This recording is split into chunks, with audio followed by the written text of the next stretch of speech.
Good evening, ladies and gentlemen. My name is Moses, and welcome to the Intel Esports Arena for ESL Pro League Season 6. I am your very happy host for this opening week of the North American Division. I've got a couple of guys with me, but before we get there, it's been a long month of no Counter-Strike since the Major ended. It's been a long month of roster rumors, of changes, and it's gotten very weird towards the end of things. So these two guys with me here at the Xfinity Analyst Desk, we're going to walk you through what's kind of happened in this offseason. If you've been paying attention to previous seasons, you'll obviously know who De Beers is. How's it going, Eric?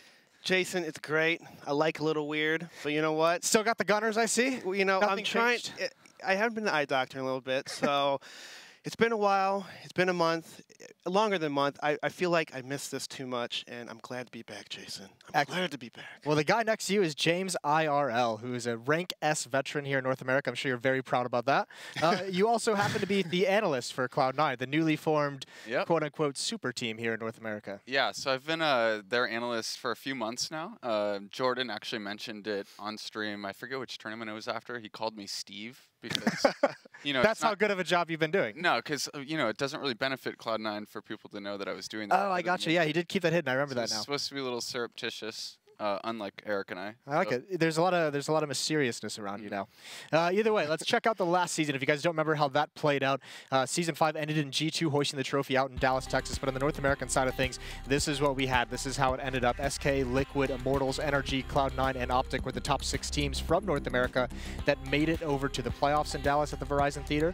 And then on the other end of the spectrum, obviously, we've got Rush, we've got the Foundation, which is formerly Selfless, and we've got Animal Squad, formerly Winter Fox, an Australian and New Zealand mixed team that came over and played. Those 3 teams will be relegated. You can see here who got promoted from the Mountain Dew League, making it all the way up. Splice is back. We've got Rogue and we've got Ghost. A couple new teams formed in there that are going to be competing in Pro League for the first time. Hiko's back. Hiko is back. He's back. I missed him. So is Semphis. Semphis. That's a name I haven't heard in a while. Well, some of those teams being formed, some of those teams being moved up wasn't the only exciting news I had.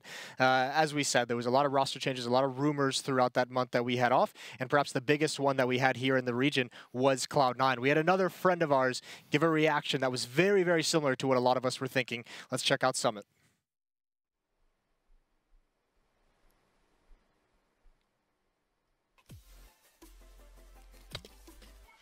Jordan and Shroud for Russian Tarek? What? What's just about sums it up, but to get a little bit more eloquence to it, a little bit more insight, we do, as I said, have the Cloud9 analyst. So, James, talk to us a little bit. You had these 2 players. You had Shroud. You had Nothing. You know, these guys have been on the team for a long time. Talk about what we're going to be missing from those 2 players, or Cloud9's going to be missing from those 2 players. Yeah, I mean, Jordan and Mike are both, I mean, they're humans first, right? You can't just plug and play. It's not like an electronic component like, oh, you know, this is their role. We can just replace that immediately. Right. And on top of that, Jordan and Mike are both amazing players, and they have their own tendencies.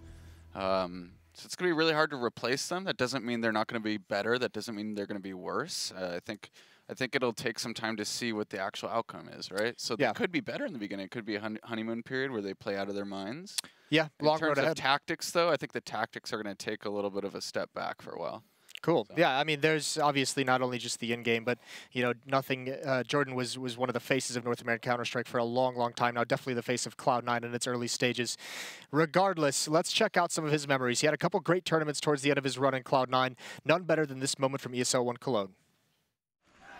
I cannot believe it. 15-14, and we are going into the 30th round. It is overtime or bust here if you're Na'Vi. 15-14. They still have everything they need here, Cloud9. They just need to believe. Whereas Na'Vi, same story. Automatic with the smoke to cancel out the Molotov. Immediately, they are just going for it. It is going to be automatic taking point. Will he find a shot? There's the peek, and there's the shot to open it up. Simple is gone, and again, the entry, and they're just exploding onto the B site, but they line up for Flamey. A disaster. Again, a 1v1. Again, a chaotic situation, going down to a clutch situation. And now look at what Nothing is doing. He's saying, listen, I have maybe over a decade of playing this game. in the back of my mind, I will put all of that to use against you right now to try and see if I can win this 1 versus 1. 16 health left on Jordan. He's got the double kill. Guardian has got everything going for him. He knows where the bomb is. Nothing, and now it's just a patience game. Guardian, very careful. So far not checking behind him. Now he's actually going back. He senses it. This is all timing now, Anders. Who's going to look the right way at the right time? And it's happening! Nothing, he does it, and he just stands up! Ice cold! But for it to happen that way for Guardian. What an unbelievable way to win a 1 versus 1. 16-14. Cloud9 are in the grand finals of ESL 1 Cologne 2017. And there we go. They've taken off their clothes. They're putting it all on display. What an amazing team. Yeah, as a team, you know, we're just doing what we feel is right. Credits a lot to Stu, Tim, and Soham. They're really putting together the structure for our team. I'm just trying not to head into retirement too quick, you know, still show up, still make some plays for my team and do what they need me to do. Same with Mike and Tyler and everybody, so just, you know, try to stay humble and do the right things. You showed us in that last round that you've still got a bit of life in the old dog. I mean, there's a chance he was looking behind him. There's a chance he wasn't. So good game to them. He could have easily killed me another time. Navi's a great team. That Cloud9 roster would get second place at that ESL 1 Cologne tournament. They'd also get 1 trophy under their belt, the ESL Pro League Season 4 trophy down in Sao Paulo, Brazil. The first major trophy won by a North American team in almost a decade. So big shoes to fill for Russian Terek as they step in. And also things that need to be filled is going to be this Optic roster, which we just announced after the departure of those 2 teams. Essentially left this organization without a squad. We can bring up the roster here. You can see Alu, Freiburg, Magisboy, Mixwell, Naf is in there as well. I'm a pet formerly of CLG, now the coach, and still rumors of more to come. HS from Penta being rumored to take the place of Naf in just around a month. Either way, Eric, what are we thinking of this team? You know what? I like this team. You know why? Because they have a chip on their shoulder. They're like the leftovers of the other team. You know, you have your mom's casserole, you put it in the refrigerator. Maybe it's a lot better the next day. Who knows? But these guys, they have something to prove here, okay, Jason? They have something to prove here. I think that they'll become at least top 3, top 4 in this league. In this division. In this division. You think they're going to be making? You think we're going to see them in Odense at the end of the season? I for sure think that these guys will make playoffs. Would you bet on that? I don't know what that means. Listen, let's move along real quick. Let's check out some of the unchanged. Let's get away from casseroles. We're going to check out some of the unchanged rosters from this offseason. A couple teams, I know it seems crazy. SK and Liquid both retain their roster. So do CLG and Misfits. Liquid, obviously, plenty of rumors surrounding Elige and his potential departure, which was pretty crazy to think about. Either way, those 4 teams keep their roster. Any teams you guys see in this North American division that might have won or lost in these roster changes? I'm happy that Team Liquid did not change their roster. They have the same coach, the same 5, so they can continue to build the chemistry. I'm all about the mind games. I'm all about, you know, build consistency here. Yep. And I think that, you know, they're, you know, top 2 last season. Not so close. They're 1 round away from the major, right? They're missed close. It by 1 round to Flipside. James, anyone outside of Liquid that you see that could have had a, you know, potentially a better offseason? Probably CLG. I mean, losing their coach who obviously made a huge impact. From my analysis to help Cloud9 last season, I noticed that CLG was way tighter on their defaults and their rotations on their CT side. So I think it's going to be large shoes to fill there, and I think their roster might get a little stale if they don't have the correct leadership putting in the work. Yeah, dangerous times for a lot of these teams, but still, it's going to be a long season. Time for plenty of these squads, including Cloud9, to work on it moving forward. It's all about ending this season top 6. Like we said, long season, goal is top 6 to make it to Odense, to get to those ESL Pro League playoffs. When we return from a quick break, we are going to be getting into the opening matches. It's going to be a very, very action-packed evening of Counter-Strike here in North America, so stay tuned.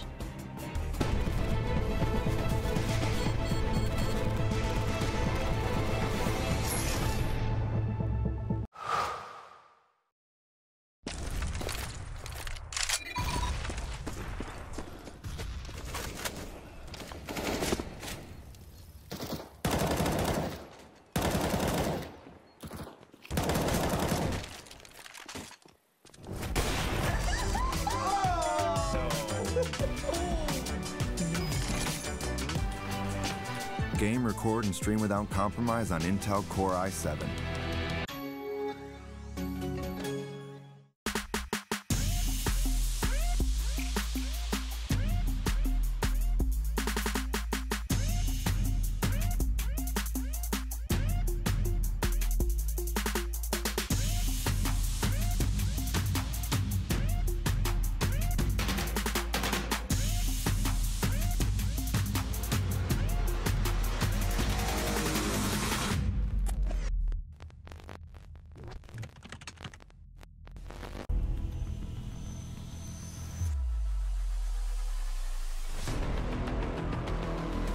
It's going to be absolutely electrifying. I can't wait for this.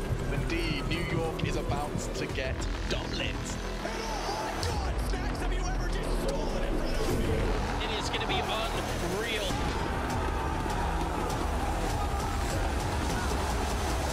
I'm telling you, this ESL, this Electronic Sports League, is going to get nothing but bigger.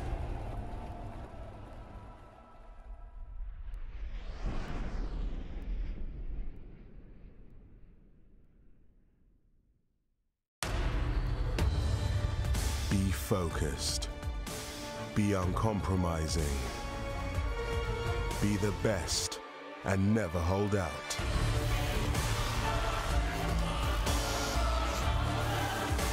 Pick your event. Place your bet.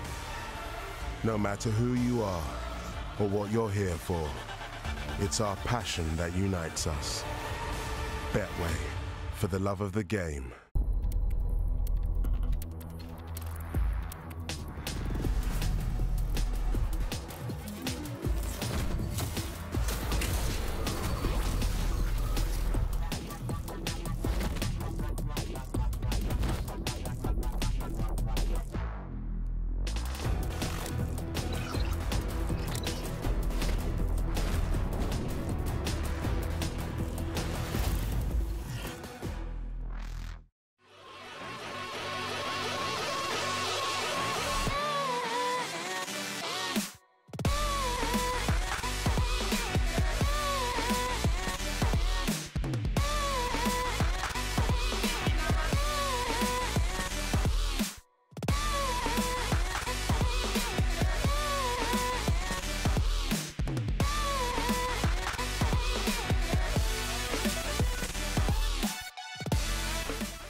Welcome back once again to the Xfinity Analyst Desk. First day of North American Pro League. I saw the schedule for today a couple days back and I got immediately excited. We'll throw it up on the screen, show you what we have in store today. This is going to be phenomenal. On the main stream, we're going to have SK Gaming taking on Team Liquid, CLG taking on Cloud9. We get to see that new Cloud9 roster and that marquee matchup. Two of the best teams we have in the region going head-to-head. Train and Cobble for both of those. And over on the B stream, handled by our Australian friends, that's going to be Optic Gaming taking on Ghost. Get to see their new lineup. A couple of those players playing from Europe, if I am correct. And then Splice taking on Energy. So you also get to see a couple of these new move-up teams in action. But before we get started on SK and Team Liquid, that marquee matchup, I think we're all just so excited to talk about Cloud9. Let's touch on this matchup just very, very briefly. Cloud9, we can throw their roster up on the screen. You're going to see it. We know the roster changes. Rush and Terra come in. Another interesting note is Automatic is still on vacation from the player break. He is actually going to be replaced by Shroud, who's coming back in for a hot minute to give him a go. Shame. Shame? Shame. He should be back. He should be on vacation, you know, the August when everyone's taking breaks. I'm sorry. I'm sorry to hate it and harp on him, but you know what? It's Pro League. You have to be here. You have to play.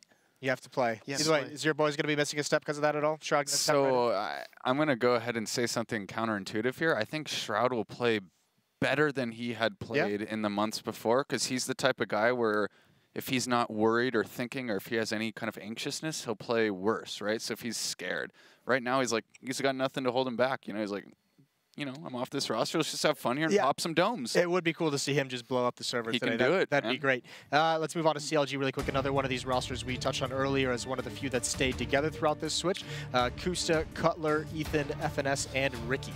How are we feeling about this? You said their roster is going to start getting a little bit stale in some ways? I said I'm worried about that because, you know, like I'm a pet put in so much work. And if they want to maintain that level of keeping things fresh in terms of their strats, somebody's going to have to shoulder that load.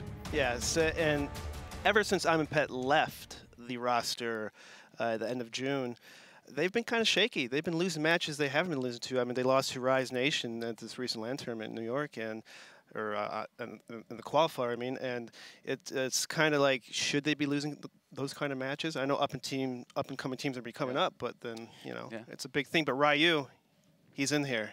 And I'm counting on you. I'm counting on you to do some good, do some hard work. We'll see how it goes later on today. First and foremost, let's get back to it. Let's bring it back to that first matchup. It is going to be Team Liquid taking on SK Gaming. Incredible matchup. Here's SK's roster. Currently the best team in the world, rated the best team in the world. Had a little bit of a rough major, but still, I don't think you can doubt any aspect about this team. Yeah, I mean, losing 2-0 to Astralis, you know, it's Astralis. you can't hang your head over that. Astralis can be the best team on any given day. SK can be. Is this team still poised to be far and away the best team in this division, in this region? Are they going to get first seed again by the end of the day? I agree. I think so. You think so? I think so. Okay. All right, well, let's move on to Team Liquid then. Team that has a lot of talent, has a lot of cool structure to them. The big conversation around them for a long time is how much better they look, how much they seem to be improving. Elige, you know, hands down, someone who's in the conversation, and some people even believe him to be the #1 player in North America. But the big conversation, obviously, is Stanislaw, a guy who rose to the top of the in-game leading ladder, I guess you could say, in the North American region. Still well respected at the moment as an in-game leader. This team just doesn't seem to be able to put it all together on a consistent basis, but still very dangerous. Yeah, I think so. I think I'm happy that Elige didn't leave the team, because they are a solid team. They got second place last season. They've been doing well. They had a little bad tournament in Krakow, but for the qualifier, but you know, I'm happy that everything's still there. They get to work on it, and you know, they could keep on doing great. I believe so. You believe? I believe. I'm super happy they stayed together. I think this roster is extremely dangerous, and I feel like if all of them are motivated and all of them are doing their best to win, I think that they can take this season and get to playoffs. Yeah, that would be great to see. Either way, the players are almost ready there, so we're going to get some predictions underway here between these two teams. As we mentioned, as we showed on the schedule earlier, it is going to be Train and Cobble, the maps that are being played. But first up on Train, you can see over there on your screen, odds shifted a little bit, but I mean, definitely SK is going to be heavy favorites for this match. Now, do you guys agree with that? Are they actually this heavy of favorites? Maybe not this heavy. I think people are underestimating Team Liquid just a little bit. I know SK is considered one of the top teams of the world, but you know, they did lose. There was a month off. You know, people are having fun, seeing their family, just not playing CS, or maybe playing some other games. But I think Team Liquid's going to be hard. Zeus is going to be just pounding them. You know, hey, come on, let's go, let's go. And then I think Team Liquid has a little better chance than what the odds give them. How do you feel, James? Do you agree with the sentiment of hard and pounding? Yeah, I mean, Zeus is a big guy, so if he wants to get a message to Team Liquid, he's definitely going to do that. Excellent. And also, he's the ex-coach of SK, right? So he has some kind of fun little story, some kind of ability or memory of how they like to play and what they like to do. So well, going to bring in a couple of guys. These are some cool stories as well. We talk about storylines all day. Well, we've got a caster here in the studio whose career actually began with a clip on Reddit that was so heavily upvoted, and then a man known as Launders. Pretty stacked How are we doing, boys? though, huh? It is Scrawny, by the way, if you guys didn't realize. Yeah. He's a great guy. The man who soon will not need an introduction. Definitely really good at this thing. Yeah, welcome to the big leagues. Yeah. Now we do have we have a pretty stacked lineup. Us 5. Yeah, you got the IGL star player and some really great supports. And just unfortunately, just like every other NA team at the end of the week will be subbing. Listen, if this was a jump map competition, I'm sure you'd be the star player. Outside of that, I find just Magic to be pretty useless. Either way, we're going to go to a quick break. When we get back, those two casters are going to bring us the action of Train between Team Liquid and SK.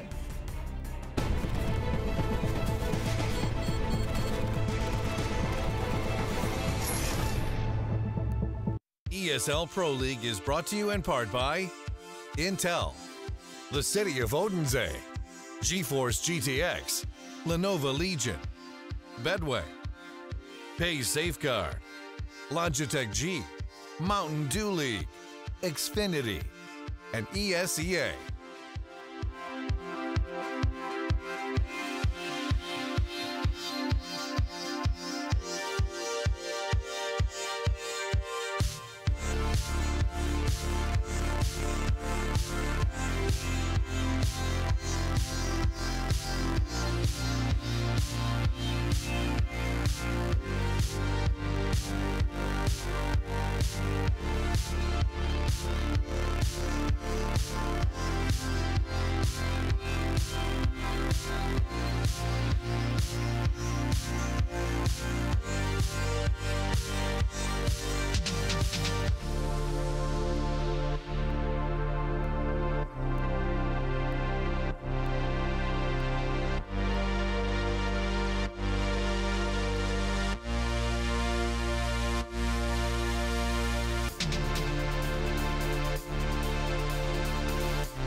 Welcome back, ladies and gentlemen, to the ESL Pro League.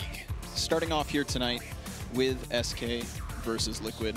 I am Scrawny, this is Launders. We've been introduced already, but we'll do it again in case you're absent-minded. Launders, are you excited? Yeah, I'm hella excited. These are two really good teams on a map they're both pretty good at.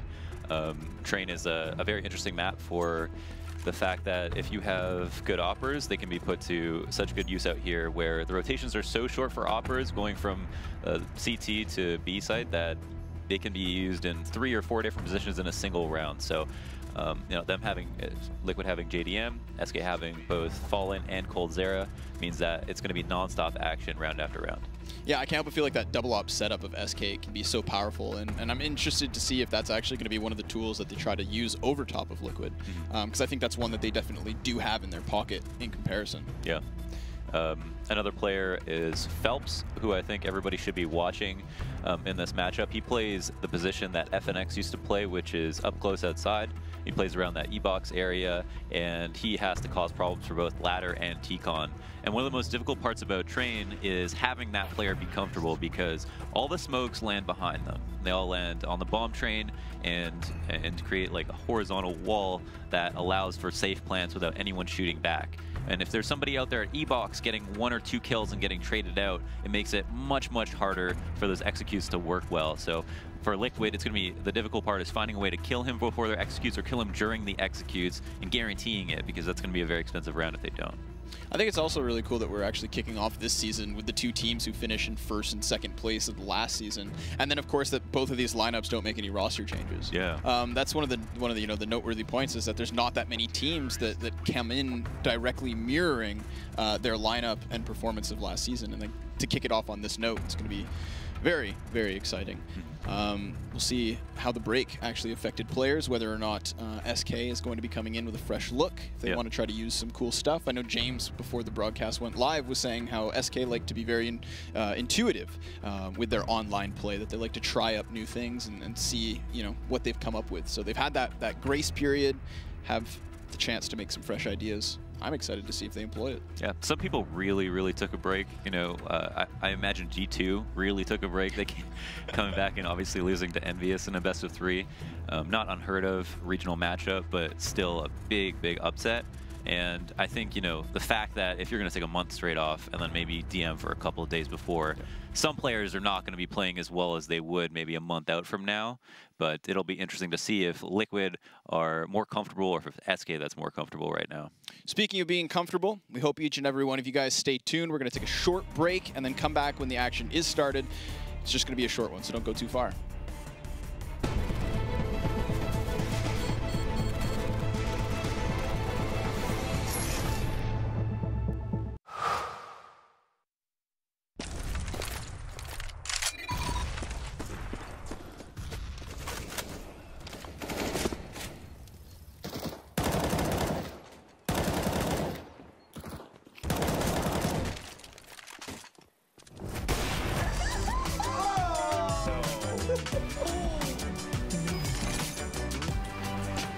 Game, record, and stream without compromise on Intel Core i7.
This is your chance to actually make it into the Pro League, be a professional Counter-Strike player. That's the thing that Mountain Dew League provides.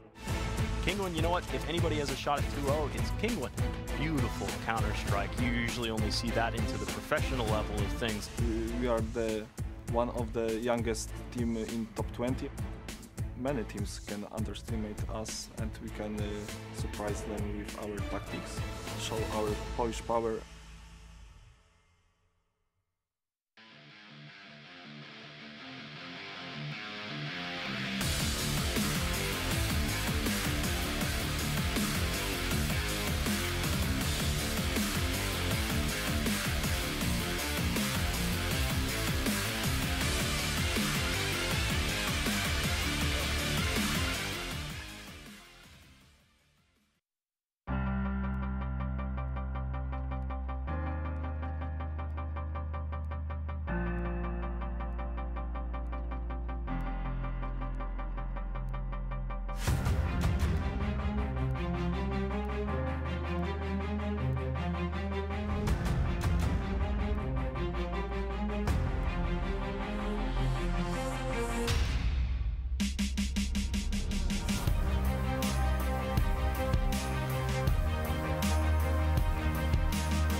We are back yet again here at the ESL Pro League. It's going to be SK, it's going to be Liquid, it's going to be on Train. Yeah. I don't think there's a better map that this could have been played out on. And again, it's a map that's strong for both teams. One thing that's interesting is that Liquid have an avoid trying to play them on Train, but I don't know if they would have been able to. I think in the last, it's like out of their last 12 games, Liquid have banned it. I don't want to get this wrong. I think it's 4 times, and that they've banned it 8 times. They picked it 4 times. Comfortable playing it. SK obviously the strongest team, maybe the strongest team on Train. Maybe Astralis has them beat 50% of the time, something like that. It's pretty much a toss-up. Yeah, there was that period where SK were just like near unbeatable on Train, right? They had that massive spree of victories on it. I think that of tonight's 2 matchups and the 2 maps for them, Cobblestone's definitely going to be their more likely victory if Liquid are going to be able to actually, irk one through. I mean, you bring up the number of vetoes. It's Cobblestone that they've actually never vetoed, or banned rather, in these sorts of matchups. So I feel like that's going to be their comfort pick, and that they're just going to have to kind of test the waters here on Train. Who knows though? Again, we're coming back from a break, so it's really a toss-up. Anything can happen, and that's what makes this so damn exciting. Indeed. And you would hope that, SK just continue to be dominant. Like, obviously they had, there's a blemish on their record, having gotten knocked out in the quarters in the major. But the thing about that is that they lost to probably the only team at the entire major that could have beat them. So the way they went out is one thing. The placing they went out is another. And I think, that does say something, the fact that Astralis were able to beat them, and that if they did play in the finals, and there weren't so many upsets leading up to the playoff bracket, we might have had Astralis be just champions of the whole thing. But we can't talk about that. That's the past. And I'm sure SK have moved on from that as well. Everybody's going to be rearing to prove themselves right now, moving into a brand new season. No one wants to start off 0-1. That is very true. Nobody likes a loss, Lunders. Yeah. Don't want to be a loser. No. So we've got all 10 players in server. We are just waiting for them, of course, to ready up. So it's not going to be much longer, ladies and gentlemen. We thank you for your patience. We thank you for staying tuned in. How excited are you, Lunders, to be a part of the Pro League broadcast this season? Because I know that, obviously, for me, is a very big deal. I can't help but feel like it's the same for you. Yeah. You feeling nervous a little bit? I'm always nervous. Always nervous. Yeah, that's true. Yeah. But still always performing. There's tons of stars out there in history that have been like that, that just get nervous, just are a nervous wreck before every single broadcast or live performance, and then just turn it on when they need to. But here we are, right into the game, finally. On the pistol round, JDM has actually got Kid Smoke, and it's 2 players on SK, Cold and Fallen, who have gone Smoke Flash Flash. It's going to be an immediate group up from SK straight towards that A site. Liquid, they do have 3 players directly here. Nitro inside of the smoke, and he's going to make contact here. Face to face as he squeaks his way by. 3 quick frags for Liquid before SK find anything, and they are going to double down, but it's Fur left to the 1v3, trying at a distance to use that Glock. He knows that there's a second pistol, and he's going to go ahead and grab that. So the lurk coming in from behind could cost him, and it does. That's Liquid with the opening round of this season.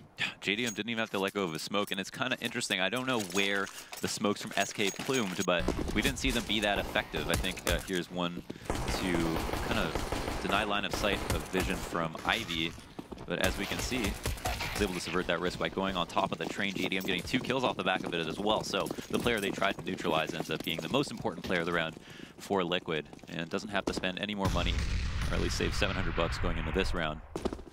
Well, they've decided to pre-nade T-Con to try to get off free damage, deny any rushes, and have moved into what looks like a rifle split, but instead of, I think, throwing nades, they're going to just look to take individual fights. Yeah, they've got 3 of those Deagles. Very good at plucking men off the back line, but it's Phelps who gets plucked off of Ivy. Twists, catches him with his back turned as he tries to dodge the flashbang. Can't dodge death. Suddenly SK are down to that 4v5, so odds now slightly ever more in the favor of Liquid's pocket, but we're going to see SK start to group their way towards the B site.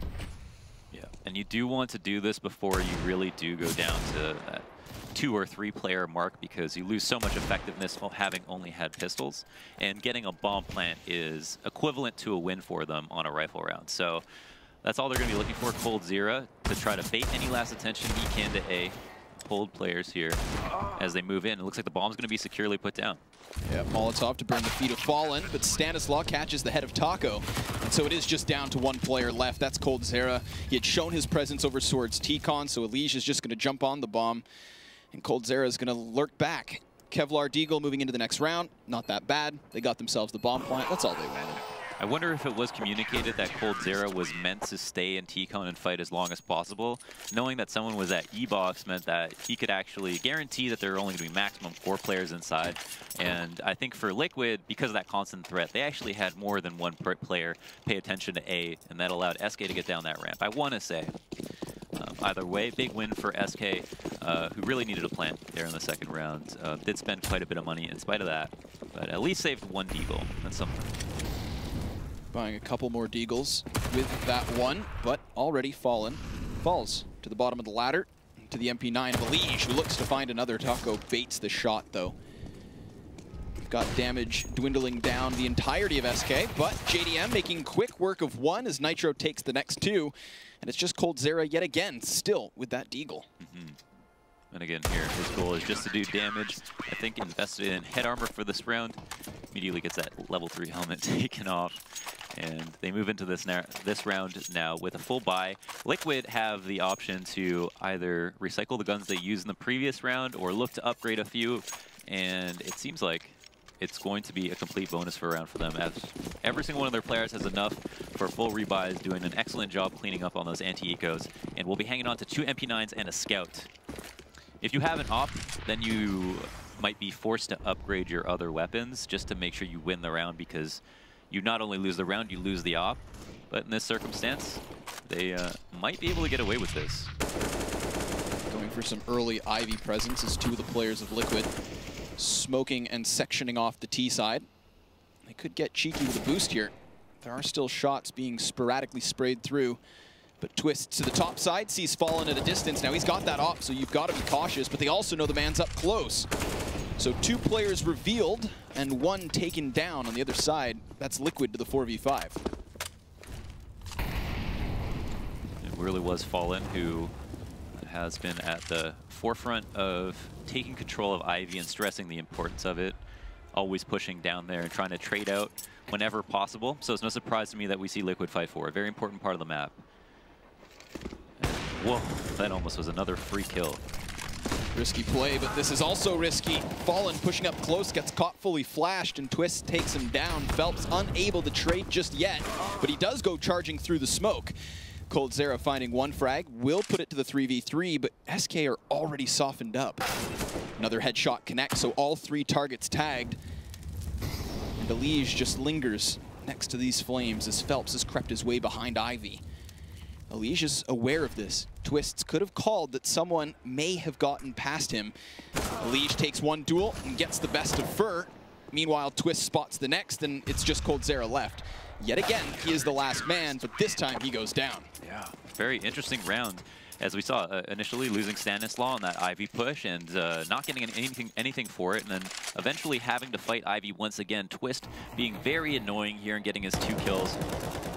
Obviously, catching Phelps, who was actually trying to lurk out from Ivy, and caught him on the second peak. But now Liquid, instead of upgrading, are able to pick up 3 AKs off the back of that. So full nades, 3 AKs, tons of money left over.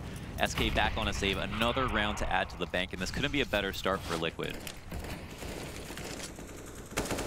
Ooh, nice kill to Phelps. Twists catches him. Of course, SK just desperately looking for some kind of a success in this round. Fallen does get himself outside, but Nitro puts him to the grave. Again, we see some utilities being used over on Ivy, obscuring the vision of SK as they try to pry inwards. Taco cowering behind that server box as Elige finds coldzera. That one's through the edge of the box. Fur dropped off T-Con. So yet again, Team Liquid making a real bang for their buck. Despite investing and not getting the bonus of the SMGs, they're at least not losing anybody in this round for the time being. Keep a lot of grenades as well. Sure, they use some flashbangs, but they've got the majority left over. Yeah, I mean, forfeiting the AK for an SMG just wouldn't make any sense, and they've just gotten so many of them. Like, we're already with players who have above 10K at the 5th round. It's a really unreal start. And what's really interesting is that SK haven't done any economic damage moving into this. We have a total of 4 kills in 5 rounds, which is crazy to think about. If each of those players got an extra kill, that might be an entire buy off Liquid in a rifle round, meaning they'd have half the money, be 1 away from a save potentially. And in this circumstance, they're doing so much better than that. It's going to be SK to need to win 2 rifle rounds in a row just before Liquid even have to think about saving. Stanislaw gets aggressive already, and he is all alone here, so risky play. Could leave that B site open, but Nitro gets close, and Fur will take him down. That's the opening frag for SK, and a man advantage at that. JDM knows he's got him pinned to the left side, so Elige will attempt to burn him out, and now the smoke covers it up, so JDM does not know whether or not he's left.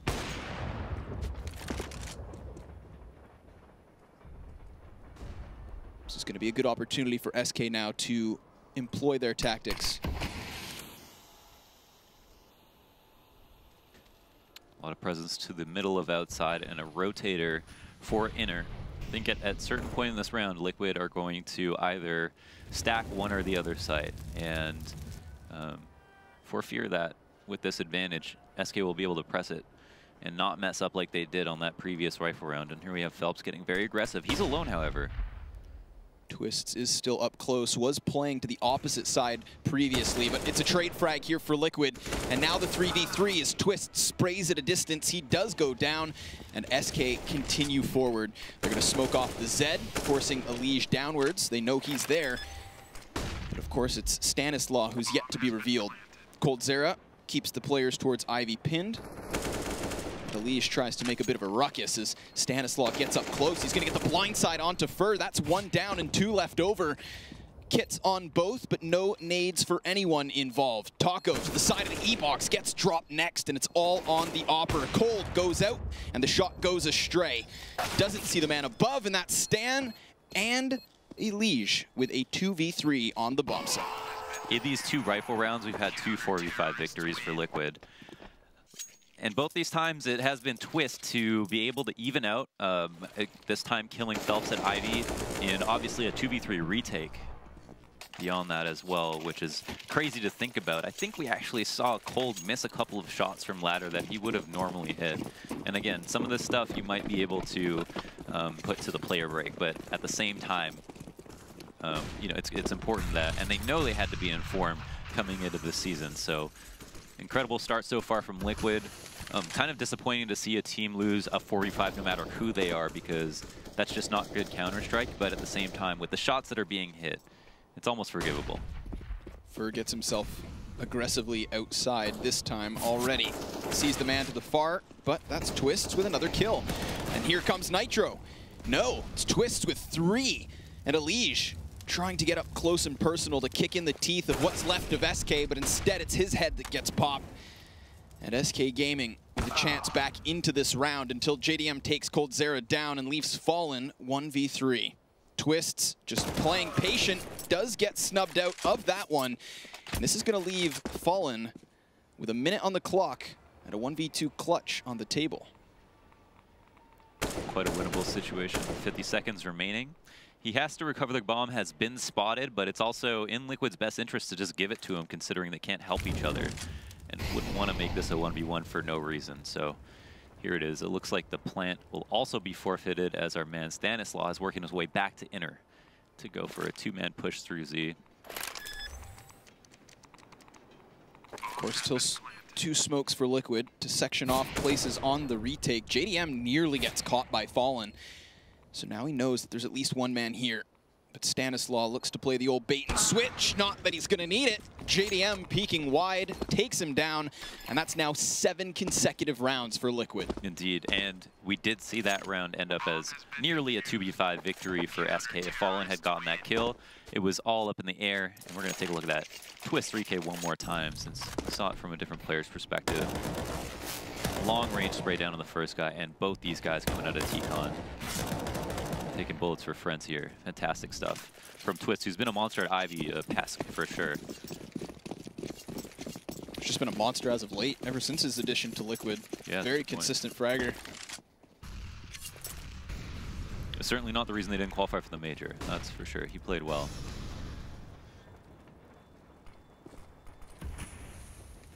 And aggressive in ladder. Another buy up from SK, who are just looking to get anything here. Crack peek from Twist, just to try to spot some motions that he can leave when he needs to. But again, he's been a very annoying at Ivy, and the funniest part is that he's crossing in front of Ops as well. Absolutely no fear, and that might cost him at some point, but at the moment it seems to be paying off. Towards the start of this game, we did see Twists coupling with another player towards Ivy. This time, seems like they're giving him more space to do it solo. Instead, stacking up towards that B site and the side of ladder, where Elige holds the line. coldzera keeping him honest. There's already just 50 seconds left for SK to play off of. They've got no information because Liquid aren't getting too aggressive. Just to condition their opponents, made sure to make presence at Ivy just like they have been every single other round, but now have decided to move inner. Unfortunately, still 5v5. So we're going to see the smokes deployed towards the site. JDM still on high. He does have Stan underneath him, but that's where Taco now looks to entry. And Stanislaw goes down. Phelps as well, finding a frag, but JDM still alive, and that op reigns supreme as it's down to the 2v3. Fallen able to find the bomb plant.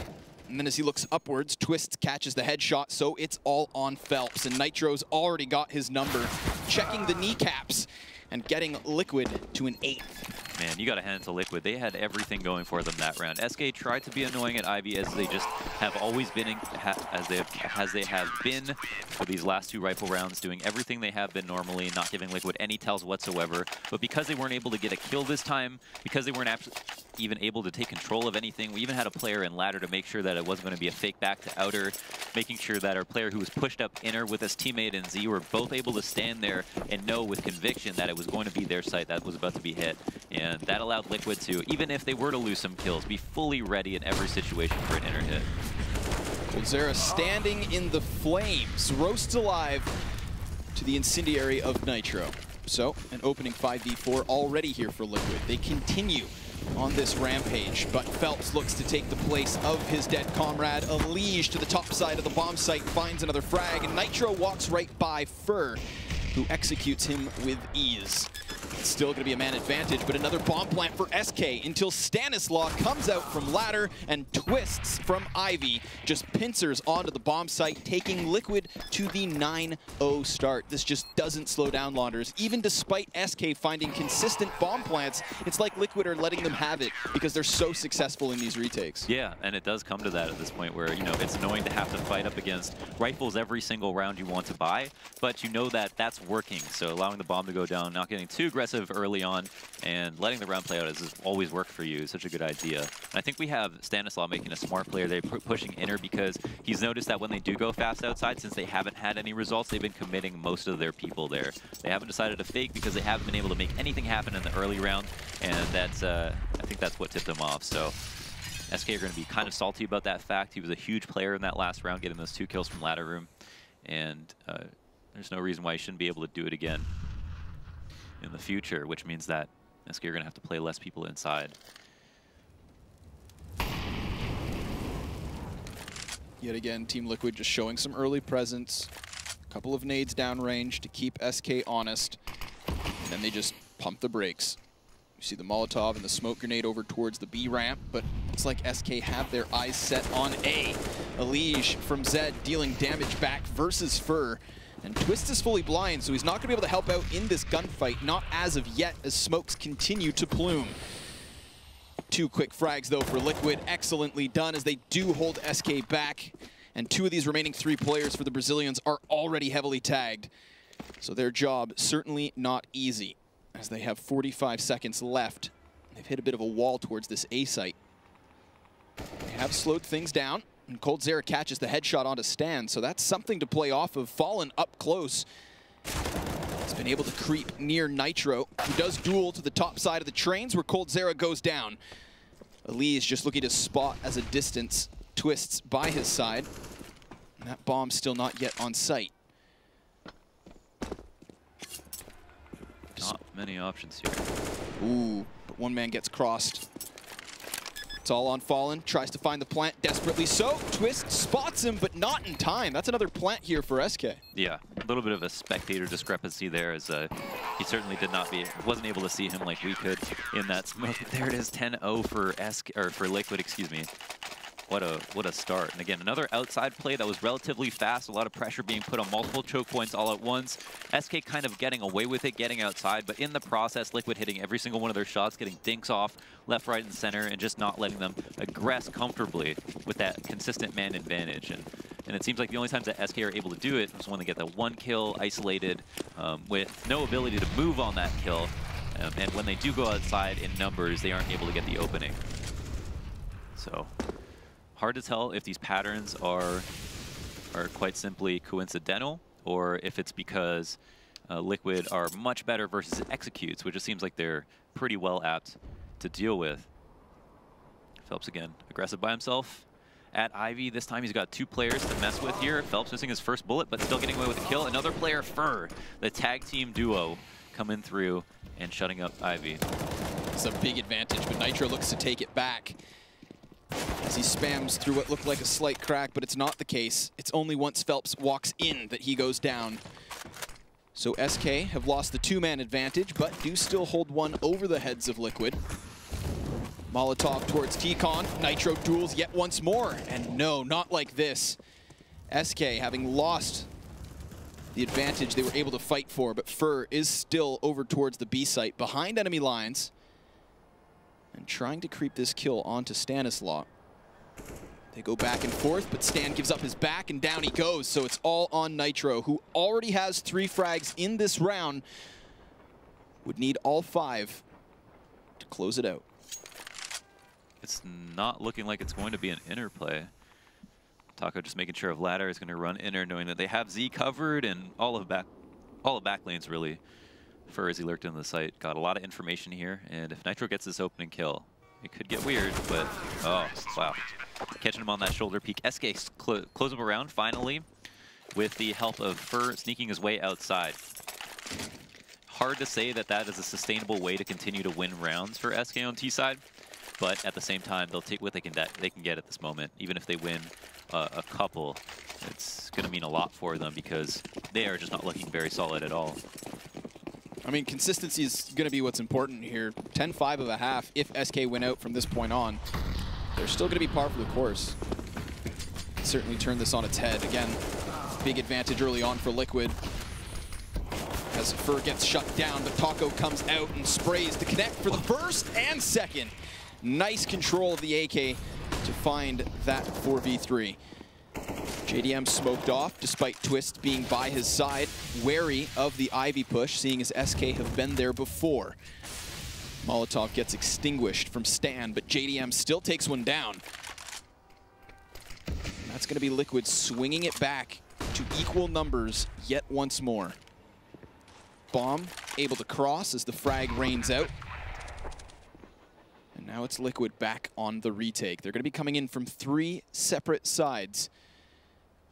1v1 versus Fallen, and it goes SK's way. So now Liquid really have to kick this one into gear. They're going to have the single Molotov to come back in with. SK just their rifles, but the much stronger positioning as Fallen wraps all the way back round to the ladder, where now Stanislaw reveals himself, takes the kill towards sight, and he's wary of the T-Con, but it's Phelps from on high that takes himself the kill, and SK's second round of the board.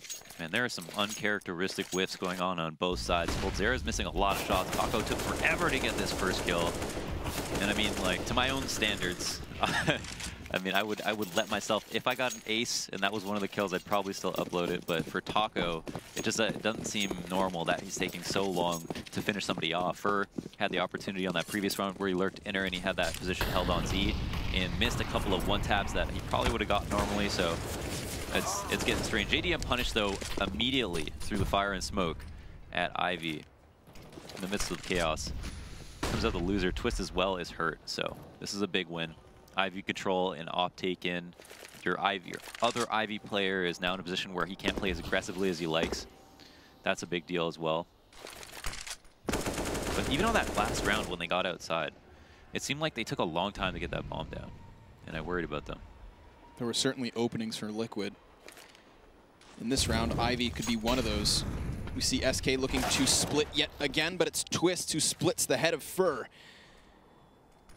And yet again, we're into the 4v4. SK having a hard time of holding on to these player advantages. Indeed.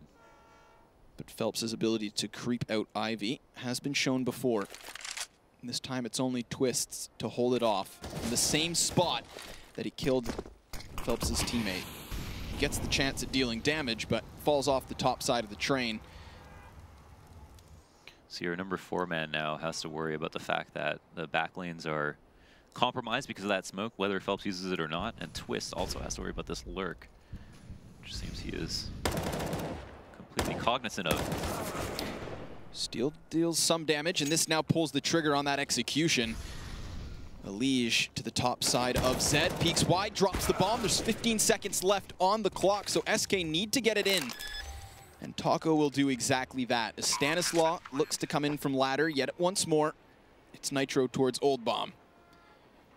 This could be a strong crossfire towards the site, but they've got to worry about the players behind the trains. Instead, Stan finds one, Cold takes the trade, and Nitro gets the next. So it is down to this 1v1 yet again. Coldzera to tap. Oh, gets completely red. Nitro re-peeking into the train yard, immediately finding the kill, and despite no kit, still walks away with the defuse. I want to say that his teammate called that he was there at Olaf, but I'm not sure. It seemed like he was certain at that moment. Really nice peek there. No chance for Phelps. And great after plant spots from SK, but here it is. Suddenly certain that Coldzera was going to peek after that tap. Was able to take him out of the round. Really nice stuff. Good recovery. 11-2 now. And yeah, that would have actually been ugly for them. I think whoever won that round had the ability to force the other person to either save or force buy. And we see SK have to do the latter. Again, we said that 10-5 would have been all right for SK. This certainly puts a wrench in the works. Lots of spam going on from both sides. Liquid to the brown halls and SK over on Ivy. No one's actually pushing up to get information in her, and it's Liquid who like playing 2 players here. So it seems as though SK feel like they don't have to play into that. Instead, just try to bait these 2 players over to Ivy. And it seems to be enough to help them hold outside, which is interesting. No one is playing close up. All these positions are positions that you may be smoked out of. And maybe because of that, an execute coming through. Ladder hasn't been much of an issue for them. Elige has been playing further back. Coldzera's going to get pinned as the rest of SK push in. Twists, flashes through the smoke as Nitro tries to retreat, but he's still up close where he now goes down. It's Fallen with an opening frag and Fur taking the next. So this is a great entry from SK. Despite one head of the snake sectioned off, and all of the smoke on site, they get it in regardless. Stanislaw finding Taco to the bottom side of ladder, and now Twists already with the next kill. 3v3, and 2 players from SK still on pistols. Those pistols, all that's left now, as Twists finds another. Again, these retakes have been on point, and Twists continues the form with a 4K in the round, 3 of which are headshots. JDM with the defuse, and Liquid to 12. Wow, absolutely beast mode. I think one of the reasons SK were even that close to winning the round was because Fallen got that initial kill with the Tech 9. But obviously Twist on this retake, making it look so easy.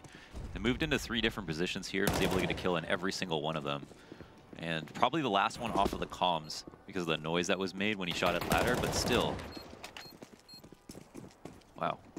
So useful he's been.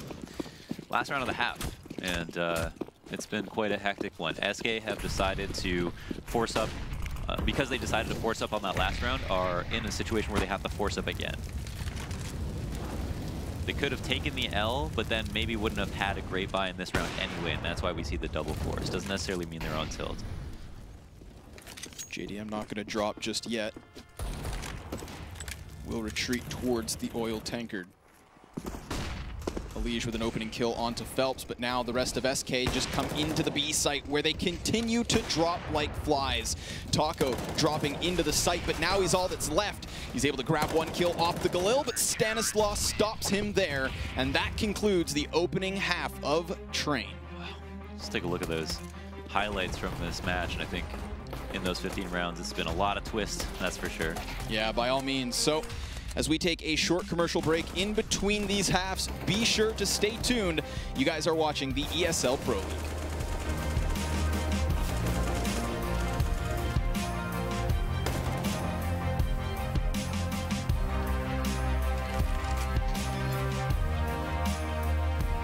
ESL Pro League is brought to you in part by Intel, the City of Odense, GeForce GTX, Lenovo Legion, Bedway, Pay Safeguard, Logitech G, Mountain Dew League, Xfinity, and ESEA.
Despite the success of SK in finding bomb plants throughout that half, it was Liquid who found the majority of the rounds. A very lopsided opening here on Train Launders. What are your thoughts after watching that CT side? What can you say? I mean, there was a lot of, the first 2 rifle rounds. You know, you get off that 5-0 start off the back of a pistol, a couple of anti-ecos, and 2 rifle rounds. On both those first rifle rounds, it was SK to get the opening frag. And you know when you get the opening frag, you have to close out the round. I mean, there's just the stats to back it up that good teams will always close out those rounds. But consistently, we saw Liquid come back in spite of that. A lot of it because of twists, amazing plays at Ivy, his ability to go and get 1 or 2 kills, and like that retake we saw in the last round where he was able to get 4 and just be all over the place, really. And when I've talked to him, I've done an interview with him, I think it was at ESL Dallas, where he mentioned that he wouldn't call himself an aggressive player, but he calls himself explosive. And so I think when the pressure's put on him, he's really good at answering back. And that's what we saw round after round. I think the one that really stands out in my mind is when he gets the 4K on the retake towards that A site, coming in with his teammate over towards Zed. We just saw those duels. Every time he peeks an angle, he was catching an SK player. And despite them, you know, being on still 2 pistols within that round, it being the 14th round of the half, it was just convincing. Like you said, explosive, right? It wasn't just one fight and then allowing for his teammate to reposition. He was clearly the playmaker in those moments, and I think it's for that reason that we see him at the top of his team's scoreboard. 21-5 in the opening half versus SK. But we'll see if the Brazilians can hold things off and at least muster together a more respectful score. No, we don't see... I don't think SK is... I mean, SK is known for this, and that's, you know, being the king of comebacks. People don't probably talk about that enough, how good at that they are. But Liquid are definitely going to be worried about not closing out this pistol. His CT side of Train gives opportunities. Look at this rotate. Yeah, everybody's coming over, and there's still 2 Molotovs for Liquid to secure their after plant, but damage is being dealt each way as Coldzera catches the kill to Elige thanks to Twist's assist. Phelps goes high. He's got JDM beneath him. What a headshot in a second as well. As Phelps is making quick work of what remains of Liquid.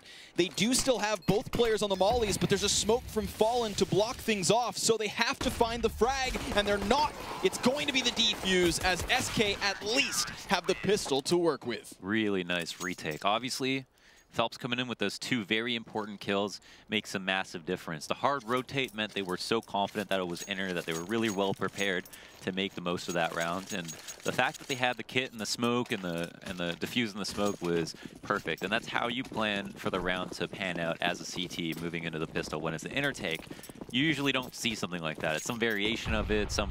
A spanner gets thrown on the work. Maybe the guy with the kit dies and we use the smoke. But in that situation, it all went perfectly. Exactly how they wanted it to. Now, we obviously saw that momentous economy of Liquid on their CT side really kick things off, really help them secure those opening 10 rounds. And with the buy here from SK, they've got a similar opportunity, really looking to make the most of these SMGs. I think this is really healthy, and I think the way they see it is that Liquid got a plant last round. They can expect a buy in the next one. They need to make as much money as they possibly can right now. And it's working. There's no way that they can run into that this would be a waste of money. So there it is, Fur with the 3K and the MP9. I feel like I've seen that way too many times. And the other thing is that I think for SK, they feel like if we're gonna win this game, it's gonna be a long haul back. So we're gonna need to build an economy right now for the very few chances we have to lose any rounds at all. And if we can't win this round with just SMGs, well, we might as well throw it in the bag. So. SK chucking the majority of those SMGs to the wayside, and upgrading immediately. Justifiably so. Again, that opening bomb plant from Liquid allows for them to get guns here in the third of the second half. And they're playing very passive right now, just hoping that SK go for some kind of ambitious aggression, just kerneling up towards their T-spawn. But that's netted them nothing as of yet. Even despite Stanislaw trying to keep the eyes on Ivy, coldzera has pushed up, but only towards that server box, no further. Yeah, we still have that jiggle peek inner, as we can see in the overview. That's just to make sure that nobody crosses, and as long as he does this, which you can do for the entire round, they know that it can't be upper, and they don't have to rotate anyone early. One spotted, however. Liquid can change up their game. Fallen finds a kill. Yeah, that was on Stanislaw as he attempts to cross. Toying with the player at the bottom of the ladder is Liquid. Now the 4v5 and the utility they have left over, what's their best chance? Do they go for that outer execution or just try to hit the B site? Oh my god, wow, Liquid actually, excuse me, ELIJA actually wins that battle. And I was going to talk about how interesting it was that he's not throwing nades, instead using his body as bait to find out if somebody's down there. But that's a huge play. Now everything just changes. 2 inner though. This is actually the wrong site to go to. Yeah, we've got 2 players per bomb site. Looks like one tries to retreat. That's Taco down. Fur dropping 2 players back in return, but it leaves it equal for the time being. Twists to smoke off the line of sight and find himself the bomb plant. Fallen's on the other side, but he's yet to reveal himself. coldzera going for the long con as he wraps all the way round. ELIJA going down, and Twists now all that remains. Oh, very interesting play. And I don't know. It seems like he's going to definitely find someone before they find him, but the 1v1 will get weird. The plant favors him. And he gets the kill up close, but Cold finds it. I thought Twists had himself the clutch potential, but coldzera rips it away from his cold, clammy hands. He's dead, and as is the chance of Liquid. It's going to be SK to 5 already. We've got that nice kill here from ELIJA. Again, spotting the legs of the other player, spamming through the wood, and catching the kill to Phelps. You know, I was super salty about the fact that you could hear people throwing, or grenades leaving people's hands, but and for one of the reasons was because ladder becomes just so impossible to get down. But that is such a creative and interesting way to bait more attention to you without having to use nades or waste nades at all. And ELIJA getting the kill too, icing on the cake really. Oh, that's a great, oh my god. It's gonna change your day. Leaves him worse for wear, as Liquid still able to get themselves towards this A site. And Twists with an opening frag. This is a 5v5 plant, but now SK should be able to do what Liquid successfully did, and that is retake time and time again. Lots of assists across the kill feed, and lots of kills in the pocket of SK. They will find 6, despite Liquid getting the bomb in. Yeah, really good that they got the plants, obviously. for SK. They would have loved to be able to stop that, considering they had they had a utility advantage, they had a rifle advantage, and now Liquid have a ton of money and have been consistently able to not necessarily get kills on those eco rounds, but get plants, which is much more important. Op is going to be bought up for JDM. Fallen is one player who still looks in form, I'd say, at least in this match, but kind of the first test for SK on their climb back to 13 rounds, which would equalize. Ooh, JDM scoping in, gets caught by Fallen, and Phelps up close catches Elige. So it's on Twists with his opening to get the T side rolling. Molotov blocks Phelps off. He's just going to keep his eyes on high. He's got teammates towards the site to defend this, but Nitro finds another and Twists to do the same. It's Liquid now. Oh, but a double nade from Taco takes it all just down to Stan. He's creeping in. Taco spotted, but he flicks back, and that's a massive 3K off Taco to give SK another round. I know we have to see that. I need to see that one more time. The double nade kill from Taco, and then the 1v1. Stan saw the top of his cap and wasn't able to get that headshot. And here it is, the money grenade. Beautiful stuff. I mean, the round should have been over, right? Like, there was no, it didn't seem like Liquid were going to be able to win that. Phelps got that first kill at ladder. Fallen wins his op duel versus JDM at T-Con. And even still, Bomb almost goes down inside with a man advantage for Liquid. What can you really say about that? Liquid are actually buying up partially. They've got too much money to have to completely save, but don't have quite enough to invest in a complete rifle round. So I want to make sure they can buy next round. These two smoke grenades open a push here for Stanislav. He's able to get past the first, but Phelps already spots it. And Taco's just making quick work of this entry in. Nitro, all that's left over, and Fur's rotation catches those kills. So that's going to be SK with another easy round of the board. This time the bomb stopped as well. Yes, and SK are starting to hemorrhage the bleeding, which is a really good sign for them. And for those very lopsided odds moving into the series.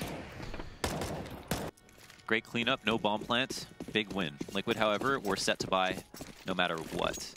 And just like on that previous round, they have to weigh their options. They have to see how aggressively do we want to use JDM, what's he want to do, they want to go down ladder that quickly, and that coldzera actually walks back through the smoke because he doesn't want to get spammed, but it looks like he'll be spammed anyway. I'm not sure where Elige just died.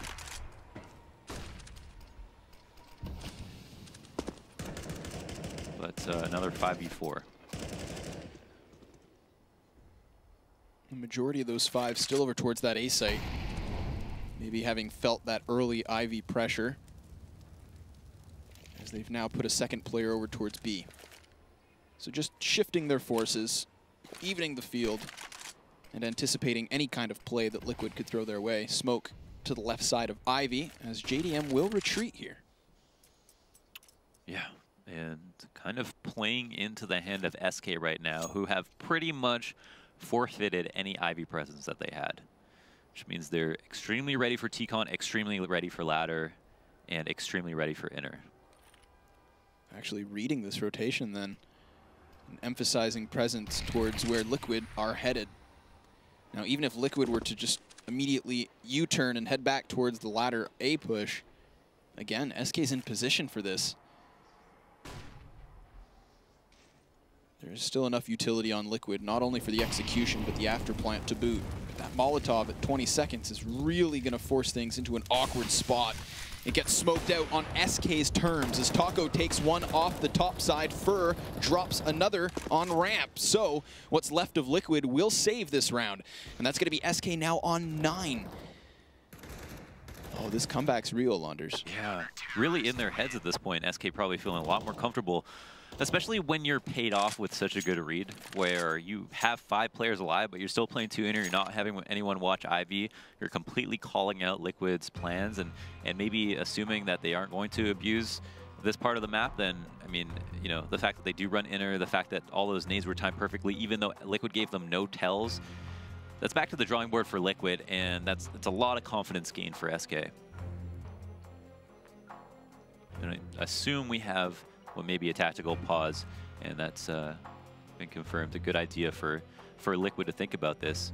Now, obviously, just because of what we talked about in that previous round, if Liquid did abuse Ivy a little bit more, or maybe abused it later in the round, it seems that SK are going off of a tendency that maybe they had anticipated before the match started, because I don't see anything that would have tipped them off into thinking that they wouldn't have to go up against Ivy abuse based on these CT rounds that they've played out already. So Liquid, I think, need a drastic change of pace. And I'm not sure that they're going to be able to have the read because of the information that they didn't gather at Ivy in those previous rounds. Ooh, this time Stan goes for the immediate cross, so coldzera unable to retreat. JDM's going to come join forces. Now, he's going to be that single opper on Liquid, as there are still double ops for SK. One of which is Fallen, who's just to the opposite side of Ivy. We saw him cross and get inside of the site once his teammate died. Interesting to see that aggression once again. coldzera was flashed off of it in the previous round and managed to get away with his life. This time just ate the flash and died. I wonder if that's a mistake that needs to be learned from. As the Ivy pressure continues to be put on, Liquid are feeling great. Minute left, they have a kill. That's a huge deal. Still have 3 smokes to use for utility, and that leaves their options wide open. SK can't play 2 inner in this situation unless they want to gamble stack. But it doesn't seem like Liquid are giving them any reasons to do so. And just like SK, they're going to leave one person in Ivy to make presence, and that is maybe an abusable smoke. What is this smoke grenade? Very weird bounce. It allows an opening here for Liquid to try and play off of, but they've lost one of their players. So Twist's response is key. That's clearing Phelps from ladder room as Stan comes in off Ivy. Just down to 2 players is SK, and both of which to the backside of the train yard.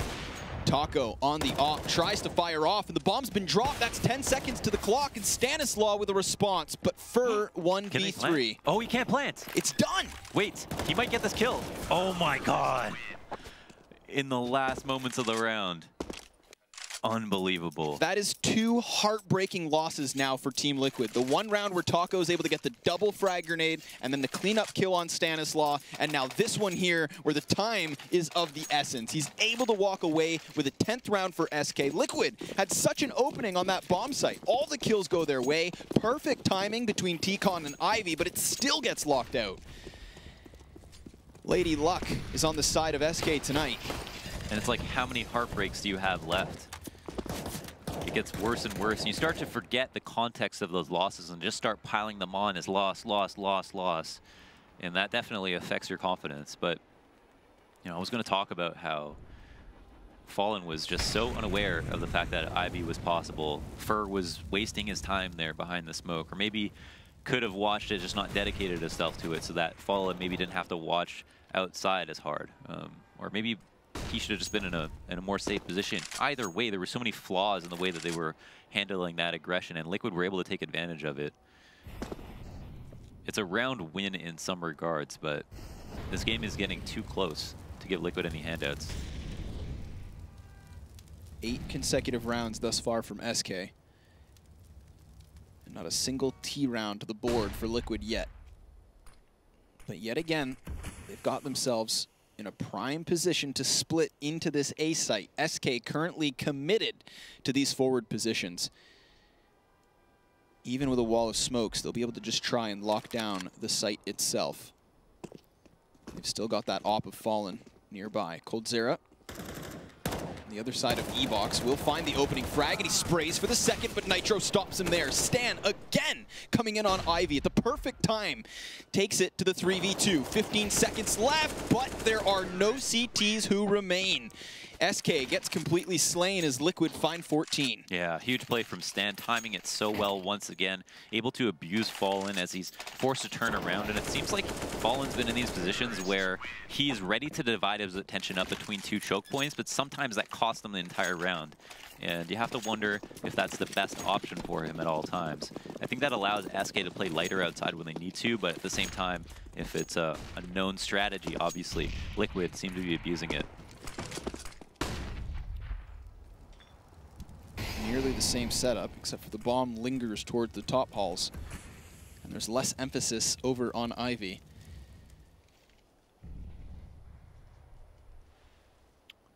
A lot of presence in ladder. This is a huge victory to have control this early. You know, a player could just walk in. But if they don't want to retake it, they can molly him out of this position, and a fight will be had. Oh, it's actually Phelps with a very careful peek, it looked like, to get that kill. Changing up the aggressive stance from SK. As opposed to having a player behind E-Box, they just play the close wall. Phelps gets flashed in. Phelps finds that 5v4. But it's Liquid who find an opportunity towards the B site unless Fur rips it from their hands. Nitro already on the cross. He's got that bomb, and up close he will take him down. As he attempts to retreat back up, Taco just hopes they walk in.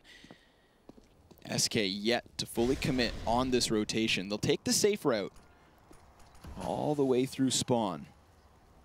They're not in a great spot. No one to truly cover this bomb. Taco's about to be activated. Stanislaw does have his left side, though. And it's 3v3. It's a good coverage of the bomb planter, but Coldzera's already crept his way high. Stanislaw needs to hold off on Zed because they've lost the player towards site, so it's all on JDM. Smokes off the long lane and could go high. No kit. He has no utility. And as said, no kits for SK. This is going to be a tough spot for him as Phelps is to the top side of the train. Coldzera's on the bomb, and Phelps just clears him out. So SK with another round, Liquid to stagnate on 14. If Phelps so much as missed his head, 100% Coldzera gets taken out of the round. It's a 1v1. That's anyone's game. Very, very close. Great crosshair placement from Phelps to take him out of upper. Saved his teammate completely. Too quick as well. 14-11, Liquid not looking so bad. They're close to the point that with SK being so low every round, any one round could result in the game being won. That being said, it's going to be a save, and it's actually going to be majority Glocks as well, so Liquid going to be looking for a bomb plant. Certainly not going to be looking to win the round or try to, and instead, at best, do as much damage as possible. Not even a single smoke to help their entry in. It's going to be that single flashbang to play off of. Taco preemptively pops the molly, forcing Liquid high. And that's where he just starts to slay two of them. Fur's rotation in finds one. SK find all five. A very convincing round yet again. No bomb plant, no kills, nothing. Yep, nothing. And that really does even the playing field. 2-round differential in the last few rounds of the game. Good spray, a lot of damage here, and obviously that quality nade to finish things off. Deny any chance of a plant. JDM hasn't had that much impact opping, and it's largely because Fallen has just been out-opping him. We haven't really seen a lot of those kills. And again, Ivy presence being taken for SK Gaming. They know it's going to be fought for, but as a terrorist, you have a lot of safe ways of approaching it. Flashes to make sure that no one can peek. Teammates to back you up in unknown numbers, whereas CTs are never going to have more than 2.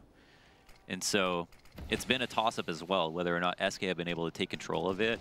And it's always in the early round that they try to go for these aggressive plays.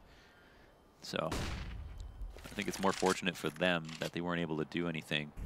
But that being said, SK are a little battered at Ivy. Maybe they were feeling kind of unconfident, gave it up early, and I think Liquid, or Stanislaw specifically, was aware that all he had to do was make a little bit of presence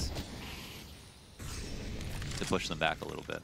Now we've seen SK preemptively rotate towards that B site, but this time it's not the case. They're going to leave 3 on A as Liquid get into position for the entry. There's not even going to be that close Z rotator for the defense. They're relying on these bomb site players thoroughly. Damage each way, but Elige goes deep. No one checks below, and that's where Fur finds one. But Liquid come out on top with a 4 versus 3 and what could be overtime secured. They just need to hold on. And they've already got Elige deep into CT spawn. But 2 players want to check this. Great flash, and Elige, he's going to spray, but he goes down. It's Coldzera with a kill, and trying to get this retake rolling is SK. Fallen through the boxes, finds the headshot, and Stanislaw with the response. But Fallen jumping downwards, up close with the next. His op is on point, and it's down to the 1v1. Cold knows where Stan is. It's a quick execution. The spinal tap connects. No. But there's just no time, Launders. That's Liquid with 15. Oh my god, okay. Jesus. Falling with the headshot. God damn. That was so good. And then baiting the shot out, coming down the ramp as well with that airstrafe.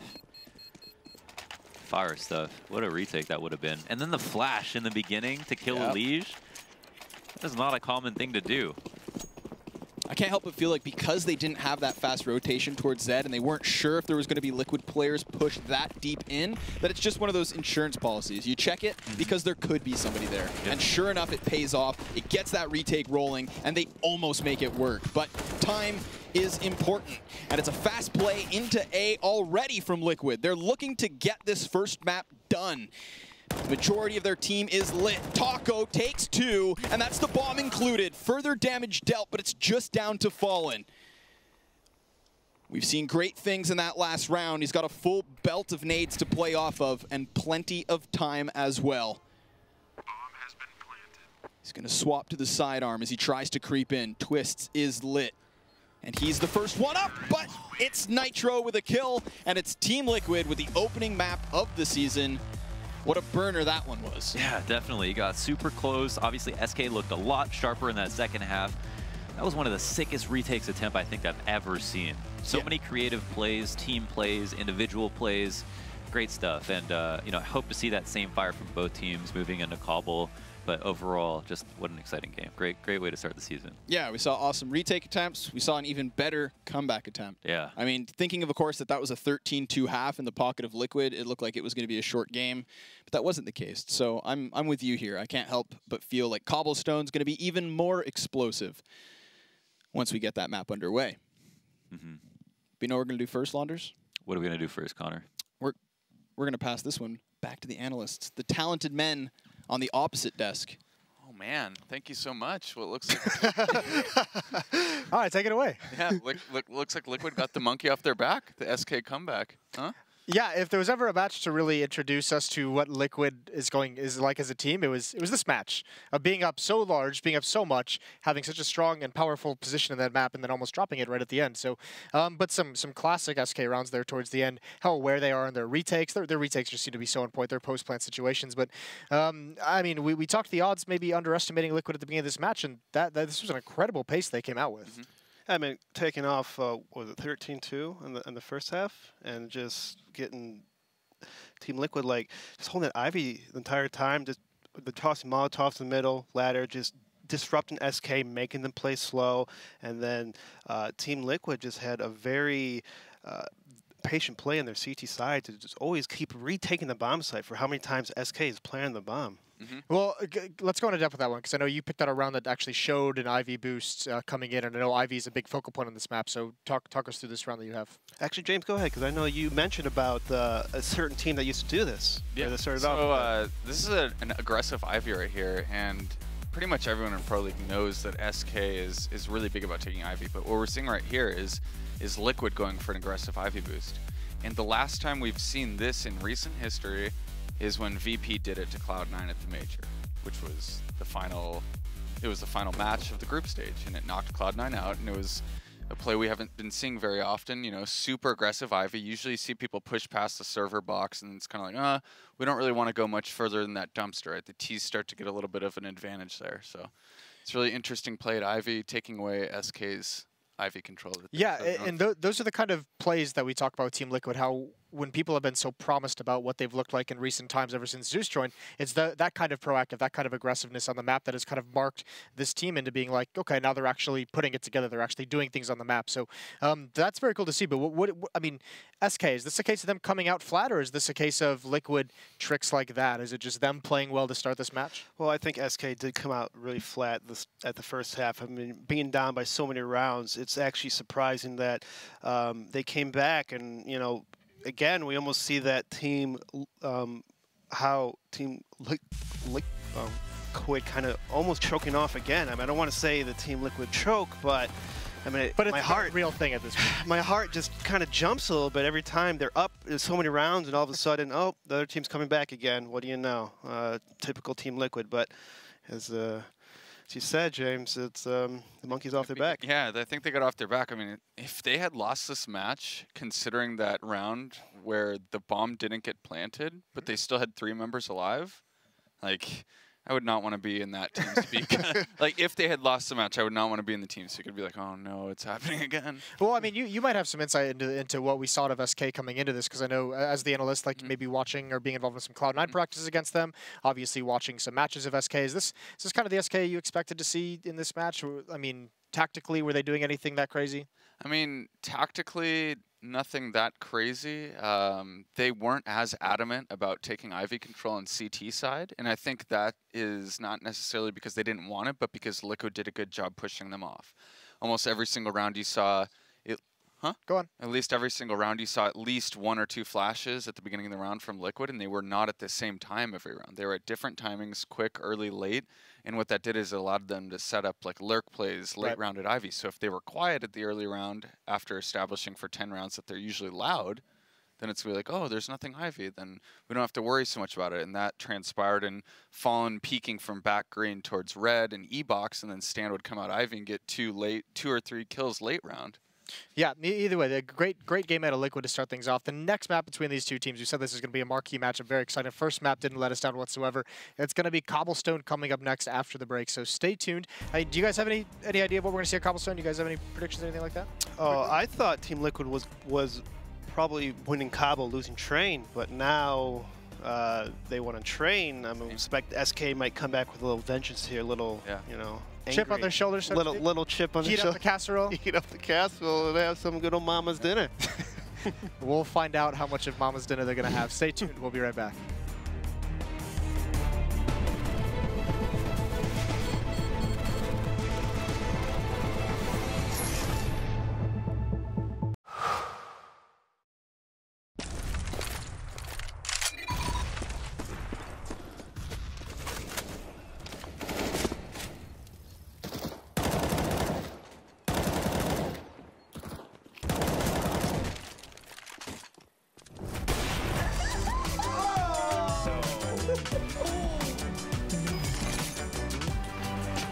Game, record, and stream without compromise on Intel Core i7.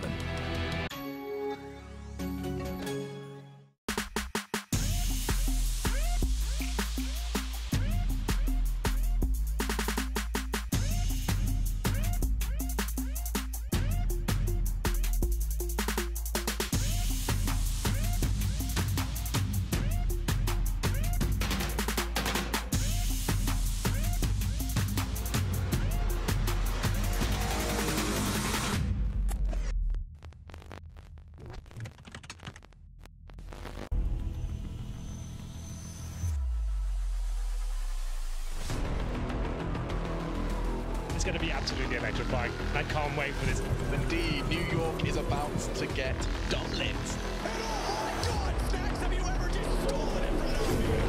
is going to be unreal.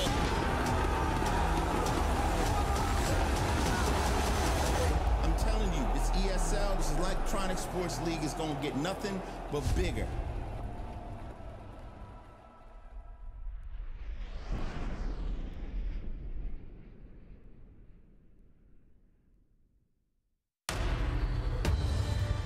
Be focused. Be uncompromising. Be the best and never hold out.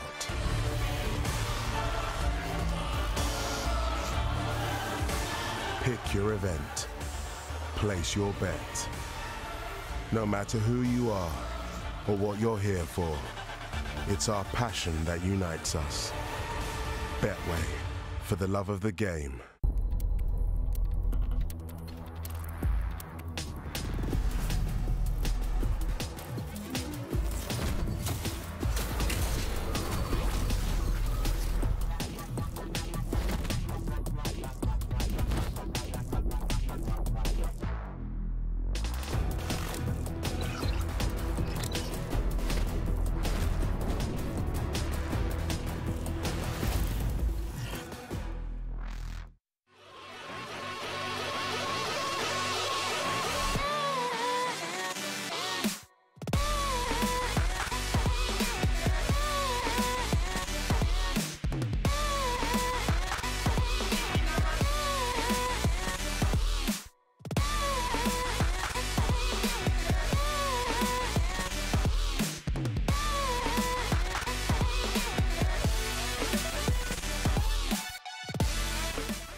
Welcome back to the Xfinity Analyst Desk in ESL Pro League.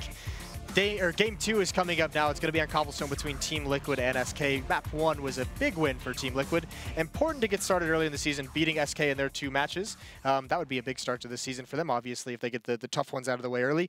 Regardless, are we seeing SK bounce back? I know you know a little bit about their Cobblestone that they work on. What are some of the things that we're going to see at SK to try and return the favor in this map 2? So SK is a very solid Cobble team, as is Liquid. So if I had to choose one map for Liquid to have won here, it would have been Cobblestone. So, but what we're going to see is we're going to see SK really abusing drop as T. Like, obviously, everyone does that, but they do it very well. They use it for auditory information finding as well as taking control physically.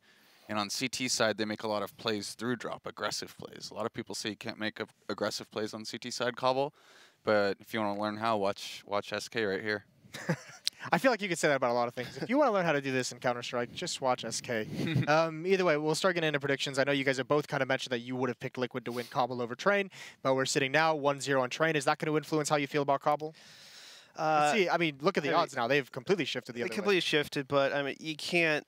I don't think SK can go 0-2 at the start, even though they've been on, vacation, hanging out, not playing CS. But just going 0-2 is not a good start, and I can't see SK losing 0-2 against Team Liquid. Is that it? You get the feeling they can't possibly lose? No, they can't. They can't do it. They can't do it. Let's bring in the casters again. Let's bring back Scrawny and Launders. We'll see. I wonder if these guys can believe that they'll can go 0-2 to start the day. What did you guys think of that first match?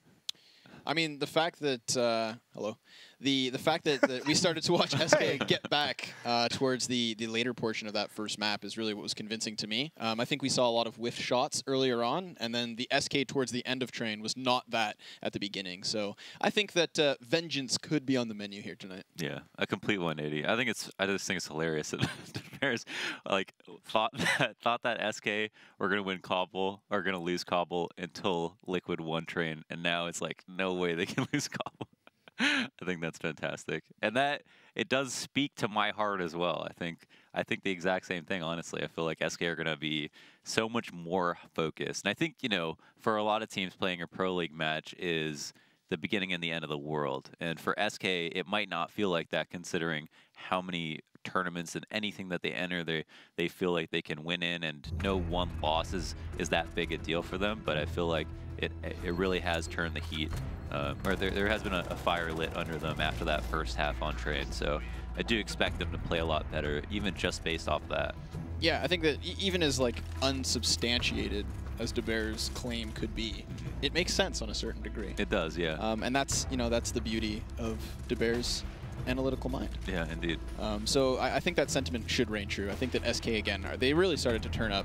They definitely started to show their prowess. And I think that it was just a couple of adaptations from Liquid towards the end of their T side that really got things rolling. I mean, they touched about it on the desk. Stanislaus' active lurk roll from the backside of Ivy. That was really what started to seal the deal towards that A site. And I mean, then again, they also had that massive bumper to play off of, a 13-2 half. And sure, they did walk away with the win, but shouldn't that have been expected? Yeah. Once they had such a hot start. So we'll see. Cobblestone could be a whole new beast. I am now excited to see the drop-down plays of SK that James was alluding to. I like to learn. Yeah. That's why I've got you. So drop-down is a lot like Ivy in the sense that it's like, it doesn't actually lead or bring you to a site directly, but it also compromises a lot of spots on B, just like Ivy compromises a lot of spots on A. So and because of that, it's this weird thing that's super hard to tackle, just like Ivy is, but it's so valuable if you know how to use that information. And think about how valuable it is to be on top of tree versus a team that's coming out long B. Well, if somebody is in drop, then suddenly that tree position is basically useless, and in fact, pretty much a liability to your team if you have to be up there and watch your back and watch long B. Because it's super hard to cover a teammate that's up there unless you're sitting directly under them, which is a waste of a player. So controlling drop, controlling E-box are extremely important, and as James mentioned, SK are super good at it. So here we go. Without further ado, it's map number 2 between Liquid and SK. Liquid starting off on the T side, but it's Fur who starts it off with a headshot onto Elige, and he wants some more. Re-peeks into the angle, and then attempts to retreat, but now the T side's breathing down his neck as he walks his way downstairs at Stan to catch the kill, and a 4v4 is what we're left with. Yeah. It's interesting to see Stan not getting too aggressive. Standing in the doorway gives him direct line of sight on Fur, who'd come down the stairs, but they had to just hope that he came down the stairs, and they were correct about it. Fur had walked out the long way. He would have gotten away with his life, and this 4v4 is now huge for that reason. Nitro and Twist both have Molotovs. You can assume that one of them is going to go and either land on default or backside, and the other one up in heaven or backside. Ooh, Fallen walks into his demise as Twists catches the headshot. And Team Liquid just ice cold at the moment, holding to the bottom of mid. Taco dodges the flashbang. Nitro gets executed, and the second falls as well. Cold wants to come in with a kill of his own, but now the man's crossed towards Stables. That's JDM with an opportunity to kill, and finally he drops Cold Zera, but then he too is toppled as Phelps catches that last frag, and SK win their pistol. That was so sick. That was so sick. Those two, actually 3 kills in that round. 2 for 2. Players coming out lower A and dodging the flash too was a big reason why I was even able to have that opportunity. SK move into this round now after that victory, even though Liquid came close to winning it, doing a good job in the early round, answering back to Fur's opening kill. But because there was no plant, we see a mixed buy. SK investing at least with 2 players in their rifles. Ideally, they're going to try to funnel as many kills as they can into these SMGs and work from there. Yeah, we saw them utilize this same strat on Train, looking to milk the cash cow early on. Of course, they do have the M4 of Taco in the mix, but he tries to put himself at a distance. I wonder why Liquid don't have a single flash, though. A single flash for lower door? A single flash for lower door, a single flash for long B, a single flash for drop, anything. That flash can be so useful. Liege does bait out a couple of shots, and Twists catches the head of Fur. That was over on long A. So now Fallen has to fall back because his flank could have been compromised. It seems like Stan has pushed everybody back to B while he stays here. And he's finally walking out, but the longer that he takes without making any presence, the more SK are going to realize that it's probably not going to be A. Oh, there still is the opportunity. Drop to A, very viable. At this point as well, these pistols can pay off in the B site, but it's Phelps with the M4 that catches 1 kill. Cold up close, looks for more, and he will find Nitro, so it's Liquid to hit the floor as SK hit their headshots. I mean, double M4, not just one, over towards that B site. Sure enough, Liquid take the drop down, but they still have to close that gap, and it's inside of that gap that they all get mowed down. They did try. They had a good attempt. They got into the site, in and around it, but unfortunately SK did a good thing, having both their players up at long B with the ability to trade and keep that long range in both situations. A rifle in E-box might not have been as valuable as a rifle at long B, even if you let players onto the site, just because of how close those Tech-9s and CZs can get. Once again, not a lot bought from Liquid, a couple of upgraded pistols, and not much else. No plants to speak of to support any further investments. I can't help but feel like Liquid, unfortunately for them, they're going to get distracted by Taco, who has the M4 to the back of Plat. Phelps is going to swing out and just mow down the entirety of the T's. Taco reveals himself, and Phelps now takes the chance to push in, but having spotted 2 players up close and knowing there could be more, he falls further back where he does die. It's Elige to catch the headshot off of the Glock. Cold Zera finds 1, but here comes Fur very quickly collecting his kills. It's Liquid down 0-3.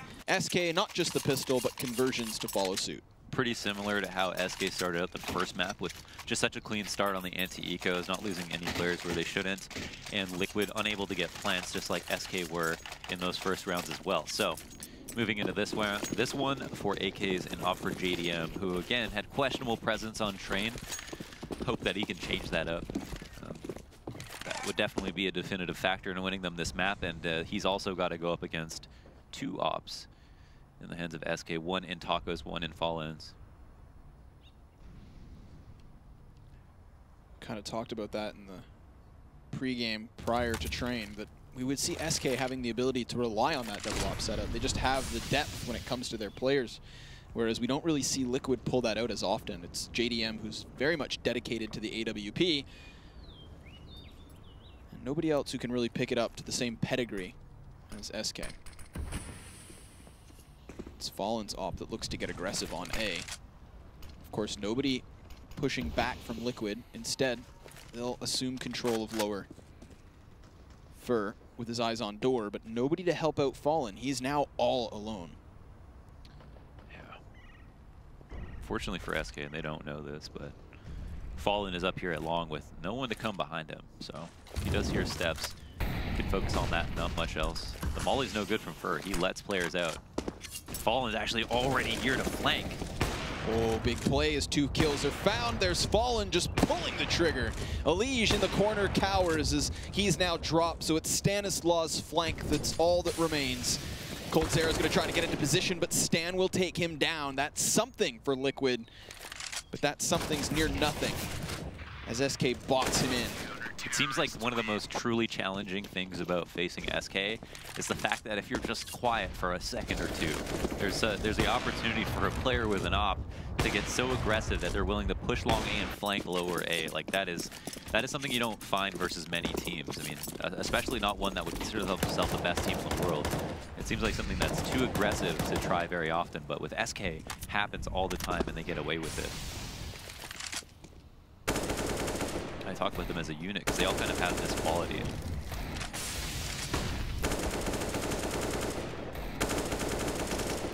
Long B control with a smoke and Phelps. The real issue for Liquid is not that they want to get this kill, it's that they know that SK can be safe and they don't want them to feel safe.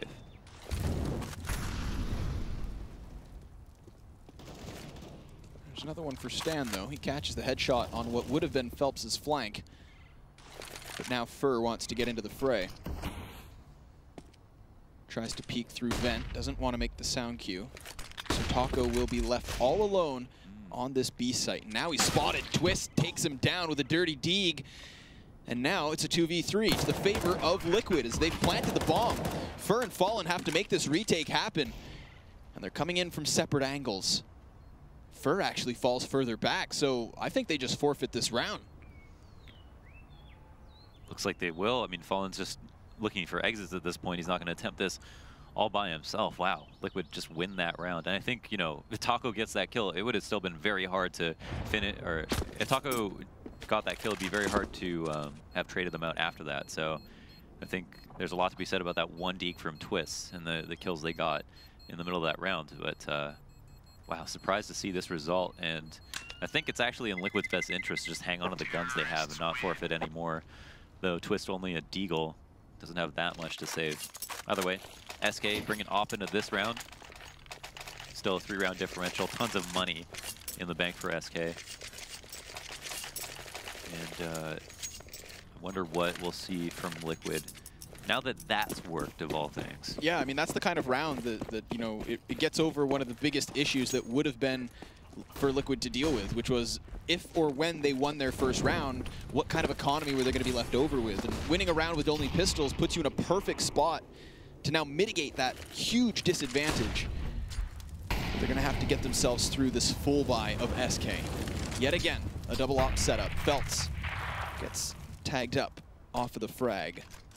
JDM posts on the angle where he finds his 5v4. Taco missing his op shot and now looking to spot over the top of the statue. But instead, Liquid just U-turn. Fall back through Museum. And look to set their gaze on A. He actually hit him, I think. No, did he? Yeah, Stan took a little bit of damage there. It looked like it might have been a flick upwards and through the wall, maybe like through the wall or something like that. Spotted damage being dealt with that Molotov. Liquid focusing their attention still on A, however, and I think that once they saw Fallen up there, it's mostly a win for Liquid, because even though Stan took that damage, Fallen's like, all right, they saw what I did last round. They know exactly what I was planning to do this one. So I've got to go do something completely brand new, and all the while, Liquid can maybe do what they set out to do in that previous round. Now in the round with only pistols, Liquid were able to take down Drop, head towards the A site, and double back towards B. And this time they don't have that. They're just going to be going straight towards the B site where Taco finds a pick. That's Nitro down, and coldzera to come out from the corner. Duels versus Elige and finds another frag, but it's Fur with the next one and a dink towards Stan, which allows Fallen to finish it off. No, Fallen got the entirety of that kill. 2 op shots connect, the second the killer. This was a big play here from Cold, revealing himself late, allowing those terrorists to feel safe, and then ripping it from them. It's so interesting how, like, Flowers is a position on the site that's hardest to get to versus a rush. You can't normally get there safely and hide, but at the same time, once you do get there, you're almost guaranteed 1 or 2 kills, even though it's a position that doesn't give you much. It doesn't give you much of an angle to work with. And so you want to pepper in a spot like that once every few rounds. And you know that for your team, if the other team goes to your site, you're going to be able to guarantee at least 1 or 2 kills. Now it's Fur to play long A. He's got 3 terrorists on the other side of that smoke. Does not want to get overwhelmed, so he decides to retreat back. He will get around the corner. Finding Sanctuary in Stables, where he decides to stay. SK start to rotate over, or at least get closer towards connector door, as Fallen takes the top side of the site. Forward A control hasn't been giving up easily by SK. And in this round, Liquid will use it to split. That is the only smoke they have to play off of, and it's going to block off connector door. Fur up close. Fallen finds 1 frag and doubles down onto JDM. Damage has already been dealt, the bomb's been dropped, and it's all on Elige. 1v3 with 30 seconds left. He's going to try to spam towards site, but coldzera gets him with the headshot. That's SK to 6 as the coffers of Liquid are emptied. Yeah, it's a tough loss. Fallen getting that trade as well. JDM is starting to turn up a little bit. And Fallen getting those 2 kills, very important, and showing that he is, just as on point as ever. They know that Liquid here will have absolutely no money. They saw head armor in that previous round. They saw a couple of SMGs. All that's indicative of is that Liquid had very little money and they spent all that they had remaining. So SK, because of that, are going to probably use Fur and really just pull the pin on him. I assume that as soon as he hears noise being made or like 1 flash pop, he's just going to push this if no one's there. Finds Nitro first and foremost. He knows what's up. Yeah, Fallen does too. Just watching the bottom of the door, allowing these players to filter towards Fur, who will find another 2. So 3K to his name, and an MP9 in the hands of Elige, but coldzera and Taco get aggressive. And Cold sees the knees of Elige as he will retreat, leaving Twists inside the staircase. Now this could bait a player in. Phelps might not check this, but he does, and that's an easy kill. So it's only the bomb carrier left, and unfortunately for Elige, he has been boxed in. He's able to catch coldzera, so some more damage dealt, and another onto the head of Phelps. A smoke and flash on his belt in a 1 versus 2 versus double ops. You have to be kidding. That's kind of nuts. 40 seconds left, and again, as you mentioned, 2 ops. I don't know if he's got any trick smokes to play with, but this would be the time to do it from long A. Instead, it looks like he's going to use his ability to go incognito here and sneak that opening kill. I mean, if he does. Oh, and he saw that. Whoa, if he had been looking, he saw that flash. Fallen, however, might have won that duel anyways. We'll never know. But still, very good attempt. And honestly, a lot of money recovered for Liquid, who didn't have much to invest in this round. Yeah, exactly. Considering what they had bought into it, they get something rolling. I think if Elige, Elige was able to drop an off because of it. Perfect. Yeah. We've got the cannon in the hands of JDM. Still to be countered by this double op setup. SK have been running it since the 4th round of this half. Buying it when they can. Of course, it's a B site stack, and we saw or heard James speak of the drop down aggression. Well, here it is. Not just a CT, but a CT opper at that. pushed up close as Liquid tried to push into the B site. Elige executes Phelps, but Taco drops the bomb, and then he is traded out. Fallen on the quick flank, and coldzera to hold it off. 2 quick frags, and JDM swept under the rug as SK find another. Fallen's flanking with this AWP. That's 2 crucial rounds he does that. Yeah, it seems every single round that he has pushed, he's been able to get a kill for it. Or at least not get killed on his way to pushing it. So very smart, just like Stan had been at Ivy, and just had Stan had been at Inner as he had flanked ladder. Great timing on those plays. And when you're, that aggressive on CT side, where on a map where those CT rounds should more or less be handed to you, you have enough players on the other side to not have to worry about that. You really got to pick a good time to do it, and they've been doing a great job of that. What's crazy as well is that, I mean, people always discuss how the CT side of Cobblestone can keep you so stagnant, how it really limits your options and your ability to go for those aggressive CT plays. Yeah. And yet, you speak of, how you have to hit the timing perfectly. Well, SK have done that at least twice, all off of Fallen, who gets himself the kill to Elige as the T side hits a brick wall on long. Fur hides, and Fallen comes in wide with another headshot to his name and another round for SK. Another buyout for Liquid. I don't know if we're going to have the money invested in an op. We've seen the fast B play not work so well, and honestly, it looked like a round as it played out that it could have gone either way. There were a couple very important pushes that we saw on the site after Taco had went down with the op, where it was like, this trade goes the other way. Maybe Fallen doesn't have anyone to op on B plat because they're already on the site. He's still alive and it's a new round, but at the same time, could it have been a viable fast B strategy? And I think that's a question that's unanswered for Liquid. I think they might see it the same way. That being said, they're not going to try that this round. Instead, back to a default. JDM was able to find a kill on Phelps, being very aggressive at long B here before. And at the very least, we'll be able to hang on to long B control, which for the most part is given to you as a terrorist, but there has started to become some options after Virtus Pro kind of invented long B control with their Molotovs and smokes. And on this one, it's going to be a lot more simple. Wow. Poor JDM, he hasn't spotted a single body, and yet he sits on 1/3 his health. One of the hardest maps by far to get. I'd say this map is going to be harder than Train to get an opening kill on T side with an op. Your options are certainly limited, especially if we see CTs just bottle up, as they so commonly do. You're really just banking, like, a Train, you have T-Con where you can see all the way back to Train Stop or around all these different trains. On this map, people are bouncing nades off boxes to fend off long B, where you have to come out parallel to your opponent and be at a short distance, or face somebody who could be peeking from either side of Chicken Coop. It's really not that easy. But Liquid are putting a lot of stock into his op. There's no nades left on the CT side, and a flash for the terrorists as the entirety of Liquid start to collapse down onto the A site. There are defenders here, and they're going to need big kills. Taco's able to take one as we hit the 10-second mark. The bomb's been dropped, and there's still CTs to be found. They're coming in from both directions. They don't have time. It's a round for SK.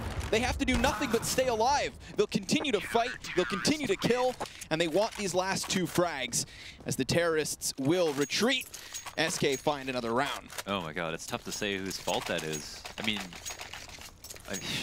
geez, that's tough. I mean, it really depends on what the information was on the guy who had the bomb. If he thought that the only way he was able to aggress onto the site was by running up the wall close to the door, then that's what he had to do. But otherwise, that puts the bomb in a very awkward spot. He's got to run around the truck. Eventually, he's got to fight a guy, or at least run past a guy who's in heaven, so his teammate's not supporting him. There's a lot of reasons why that might not have worked. And, beyond that, bomb gets dropped, not much time remaining.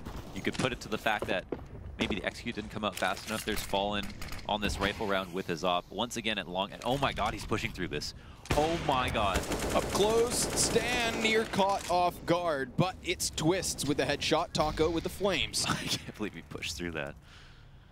Confident play from Fallen. It's crazy, it almost gets him a kill. But now it's Stanislaw who's crept his way through connector. This is a weakness in the defense of SK. Cold in drop, traded back, and it leaves JDM 1v3. He's got an AK and a minute to play. The smoke goes wide, and the op shot connects from Taco. That's now a 10-round difference here for SK. Almost as convincing as the first half of Train. defining characteristic of SK's CT side so far has been this double op setup, the reliance on it, and also just how aggressive Fallen's been at long A, which is something that just not a lot of people do. I mean, that was crazy. That's not something that you would do on a first rifle round.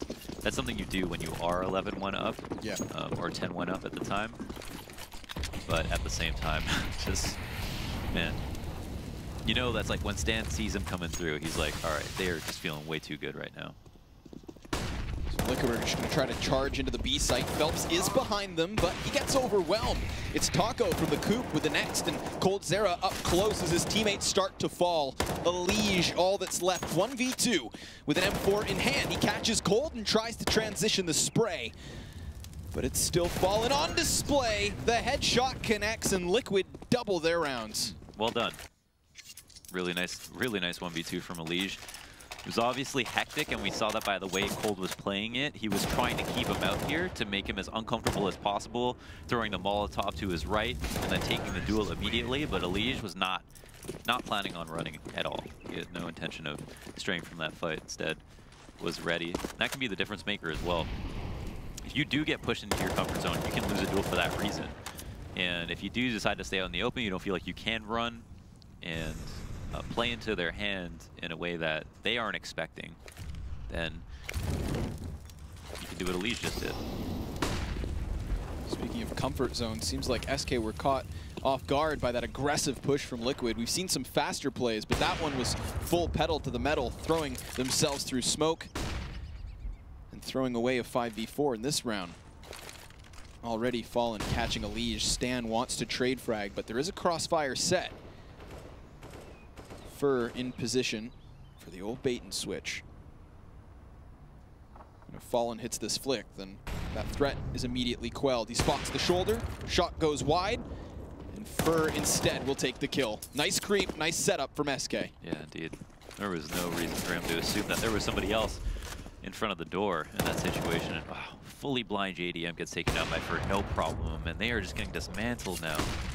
I mean, the confidence here from Fallen, just constantly trying to fight this, and it pans out for his favor. That's SK with another round. So unfortunately for Liquid, the one-off victory that they've gotten is with that straight-up B rush. They try to go into something more structured, and SK are already able to dismantle that attempt. So really cool to see SK with such a commandeering lead and such a successful half. I mean, we saw Liquid do it on the first map, and now it's SK with revenge. Indeed, and in those previous rounds where they did move slower, they came closer many times than they did there. Nice pick-off, like huge pick-off from Fallen that early in the round.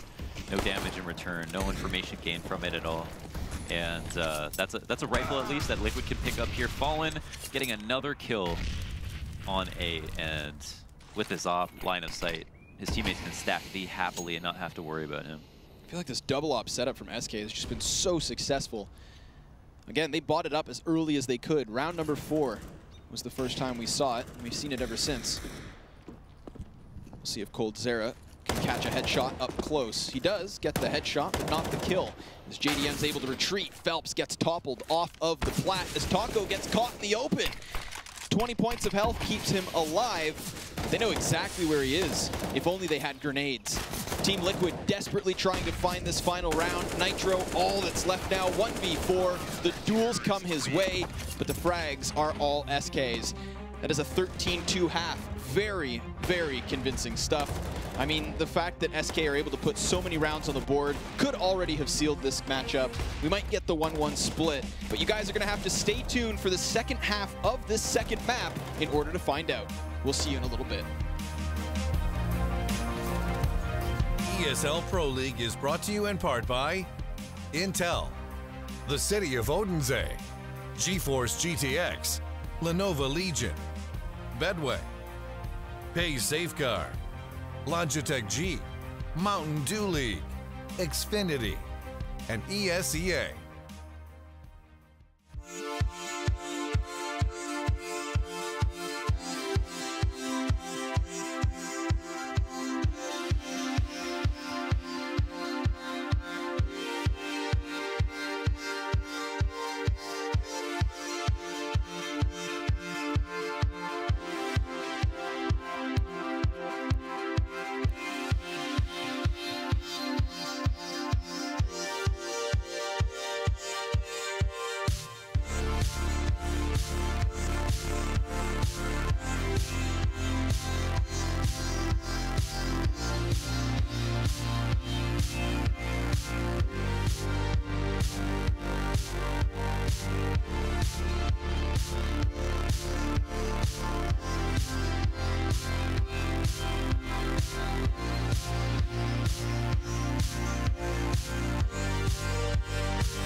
Welcome back, folks, to the ESL Pro League, which is almost 2 maps deep. Of course, we are after the first half of what was a very convincing start here from SK. Yeah, it was a lot like the first half of Train. It just doesn't seem like Liquid are going to come back from it for some reason, is the problem. I think a lot of the reasons that we saw SK have such a bad start in the first map was they just weren't hitting shots. Yeah. And then they came back in the second half. Now they're hitting shots. Now everything is working so well. It just seems super scary for Liquid. I mean, not only were they not hitting shots, but at least they were successfully planting bombs. There was a lot more that you could definitely praise from SK on their, very unfortunate first half. Whereas here for Liquid, they've just kind of gone absent. I mean, the second round that they're able to put on the board comes off the back of an aggressive B take, which is kind of one of those rounds you just throw to the wind and happen to win. So it's a tough spot here for Liquid, but as seen in the first map, a pistol round victory, some conversion points, and a couple convincing gun rounds, suddenly you're back in the map. So certainly seen it happen before. Yeah, we can't count Liquid out, although they're in a bit of a pickle. A bit of a pickle. A lot of a pickle. A very large pickle. They're in a bit of a big pickle right now.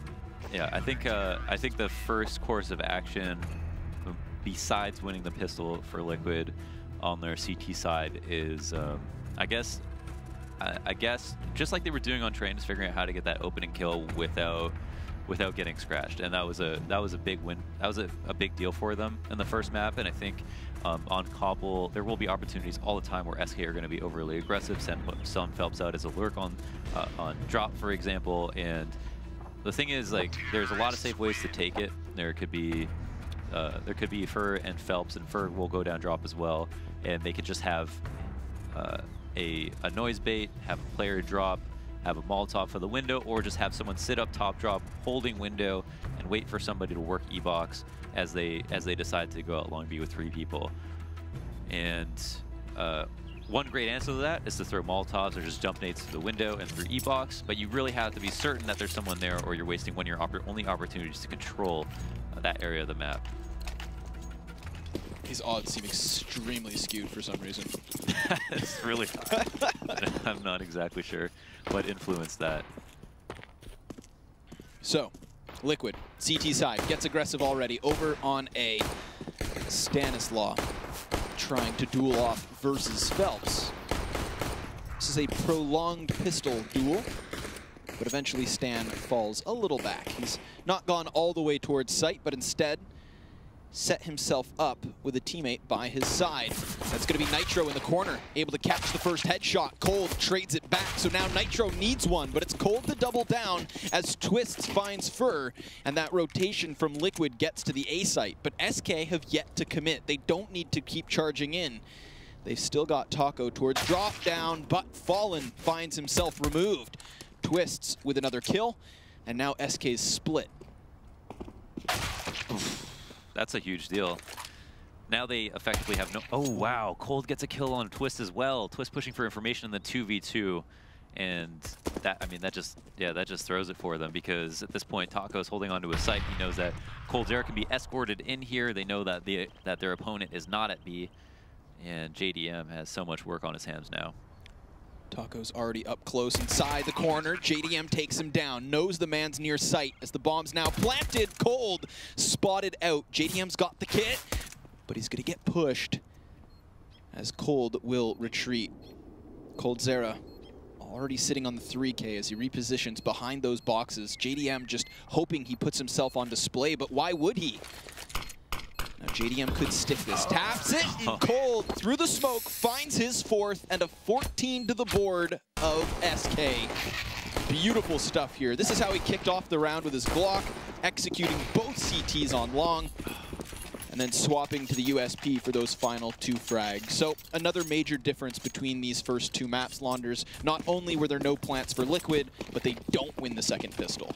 Coldzera is so smart mechanically. I mean, he's just, even just how he handled that peak, right? The crosshair placement, everybody knows.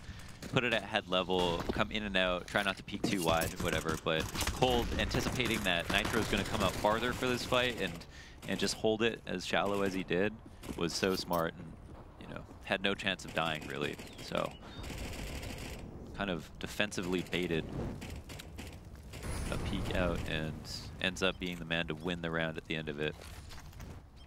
I think the only thing that could have gone differently is Twist, for Twist not to have pushed back into lower A in that 2v2. But in the 2v2, it's not so black and white. It's difficult to say whether or not you need to make a play or sometimes you shouldn't. And there it is, a drop bait. 2 players making noise and making it seem like they definitely did go down. Now, while Stan catches Fallen, Phelps is able to trade. But that's still a 4v4 for Liquid to work off of. And, of course, they come into this round with the Scout pistol buy. Unfortunately for Nitro, he's not ahead of this push. SK currently congregated towards B. Of course, they have utility to play off of. This is one of those moments where pistols can prevail. Oh, yeah. So the Molotov of Phelps goes to the backside of the stairs. Elige on the other side of the box, up close, sprays off the CZ, takes one, swaps to the ump, but down he goes as Taco slays 2. And it's a man advantage for SK yet again. 15 seconds on the clock. Cold will need to cross, and Nitro's found a double headshot. Fur from the backside finds one frag, but Nitro with another.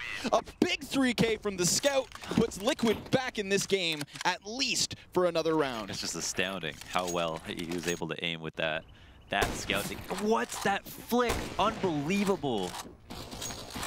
Holy smokes, man. And this, he just, you know, after Twist did some damage, all he needed was a body shot. No reason to aim too high in that situation. Nasty stuff. That flick was unreal. And to think he gets back into that bomb site in the nick of time. Was playing over towards long A after Stan had been lost early on, but they feel the presence towards B. And they're able to capitalize on it. Now, SK back into this round with somewhat of a bye. Everyone's on Kevlar. They've got the MAC-10 for Phelps. But it's pistols aplenty on SK. A couple of smokes can be used to execute in. Stan is caught up close. Nitro with a trade. He made a big play in the last round, and he needs to do it again. It's so much damage dealt as the player comes leaping in. That's Phelps. Now drop back from Twists, who tries to pry from the side of Valk. Drop back by Cold, who catches the headshot, and the bomb's gone down. It's SK in an afterplant 3v2 with still utility to play off of. They could so easily burn the clock here. Very successful initial push, but now the retake's in. They're able to push past towards connector. Cold dropped back by Elige, who is now toppled. SK secure OT with a broken bargain buy. Oh my god, that is no way to lose a round. The whiffs that happened on A and just, man, they look shook. SK are able to come back after, wow, I don't even know. This could be the last round of the game. Liquid have a half buy after that. The advantage going into that round, I don't even know. It's so weird how far they've fallen just from that last map where they looked so on point in terms of frags, mechanically just flawless. Teamwork was on point. Now it's just looking like they're extremely flustered. Some would even say flabbergasted. That's me. I'm the one that's flabbergasted. As is Nitro, sitting on 10 HP already. So we'll see if that Scout can still reign supreme or find any impact whatsoever. That's pistols to take down 2, but Taco's opening onto the B bomb site where he will find Nitro, who is still able to cower in cover. Twists up close with an X, so it's down to the 4v2. SK finding struggles yet again, but Cold Zera's crept in. And he catches Nitro up close, sprays for the next, down goes Stan. JDM to follow suit. They don't even have the bomb. And Twists is all that's left. It's another one of these moments, Launders, where the bomb's going to be able to get itself into a bomb site before the CTs arrive. So Twists needs to clutch this out in a very big way, but both players tagged already. Now Cold has the opportunity to get free damage off, even as low as he is, just because he can take any spot he wants, even finishes the kill. This is a joke, honestly. That's bad. They just came in 2 players into the wrong site with no bomb and then ended up going to A. Where do we begin? I think flabbergasted was the right word. Yeah. Yeah, that's how it all ends up. So SK Gaming able to seal the deal on map number 2. Not quite the near comeback we saw on Train, but these teams will split maps here tonight in the opening series of the evening. Of course, we have Cloud9 and CLG to follow suit. But before we get into that matchup, we're going to go back to our talented analysts and desk host in order to unpack what we just watched. Yeah, well, we said it was, you know, almost unfathomable that SK would be going 0-2 on their opening night, and it seemed like they just kind of turned up. They finally, there you go, nice high five. I mean, this just seemed like a case of Fallen just saying enough's enough. Like, I'm not letting this one slip away as well. He started this match off hot, and he just led SK all the way through. Yeah, Fallen decided, hey, you know what? Let's do on a first counter round. Let's be a little crazy, and SK is a little crazy at this point. And but one thing, I mean, they just complete 180 from the map on Train, where they kind of started off slow and then kind of came back but lost. But this map just, as you said, came right out of the floodgates. The double up setup that SK was employing, it didn't seem like Liquid had any answer to that whatsoever. Nope. What do you do? What do you do against that? How do you beat that? I mean, if this is Cloud9, right, and they just lose this match, and you're analyzing and you're trying to help them fix those problems, what are you telling them to do against a double up setup? Exec or use drop zone. Use drop zone? Exec or use drop zone. Okay. Right. So have your specifically placed flashbangs that get all of the angles that anyone would ever want to go to with an op. Yep. And explode out, have a guy going out while flashes are in the air. So he's probably going to die, might damage somebody, but he can call out where they are. Yeah. And because the CTs are seeing him come out as flashes, they're coming over, they're getting blind, and then the cavalry's coming in. Well, here's one round from Fallen that Eric, I know you wanted to look at. This is, I don't think you can exactly even counter this kind of a play out of Fallen from Hulls. Yeah, so Fallen knows that this is going to be an only through mid play because his teammate is back near the wood, like the stables, kind of looks like a horse stable at the end of the CT side of A Halls. And his buddy who's playing there, I think it's Fur, usually plays alongside him, tells him that the smoke comes over for the top and it lands at the CT side of A Halls. So Fallen knows that nobody's going to come through A Halls. He knows it's going to be primarily through mid, and he just jumps down and flanks them. Shoots 2 or 3 people in the back, and that's GG. And this was his aggressiveness throughout. I mean, these kind of plays, we saw it a number of times. He was really pressuring those A-Halls with the AWP, which is something crazy you normally don't have to worry about too much. But those are the kind of plays that can be entirely frustrating to any team trying to execute on the T side. Yeah, especially for Team Liquid there, who on their T side, they kind of spread out. They toss some nades here, but the thing that really made it pretty evident for me is that Team Liquid, they always made noise. They always tossed nades right before they peaked. And one of the rounds they actually won on their side was on their eco rounds, where they kind of. We can lead you right into that because we have round 3 that you can look at. You can talk us through. Let's show it. Let's see it. Yeah, bring it up, Eric. Right here. So it's right here. They're saving. They're like, okay, let's just toss one smoke. A pretty common smoke here. And look at that. They're not throwing a whole bunch of nades. They're about to explode. A couple flashes, as you said, James, and they're exploding out. They're trying to get in position. They're calling spots, and Elige here, who ends up actually cleaning up the round. But the point being is they work together. They're not doing like a slow default and spread out and kind of like limiting their firepower. They're just trying to swarm them as much as possible. And if they had more of those kind of plays on gun rounds on their T side, I think they'd have a lot more rounds on Cabo. Yeah, I know the conversation you guys were having during this match was just a lot of telegraphing from Liquid, like SK was just reading them perfectly. Is that another thing, like, is that specifically also against double up even more effective just because of forcing them to rotate, getting to the bomb sites quickly?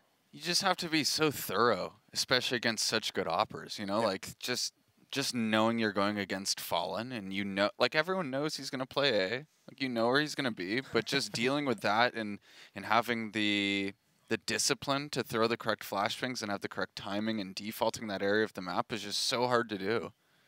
So, I mean, I think those explosion-based plays are the only answer. Is this the SK we expect to see throughout the season, the one that's just going to be this kind of a dominant on the map? Is this what we thought we were going to see on Train?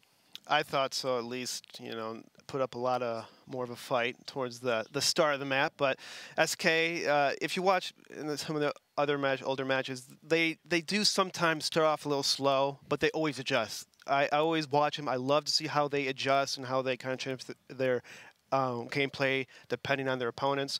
But again, they're very good at doing that. And right now, they just showed on Cabo, like, hey, you know, what we did on Train didn't work. Let's mix it up. Let's change it up. Let's play with more confidence. Well, very cool. Good matches between these two teams, Team Liquid and SK. They split, they go 1-for-1. If you missed any of those matches, or if you missed some of the European matches earlier on, you can check out all the VODs at youtube.com/ESLCS. Same place you're actually watching this live, so you're already there and ready to go. We're going to take a quick break, and when we get back, it's going to be Cloud9 taking on CLG.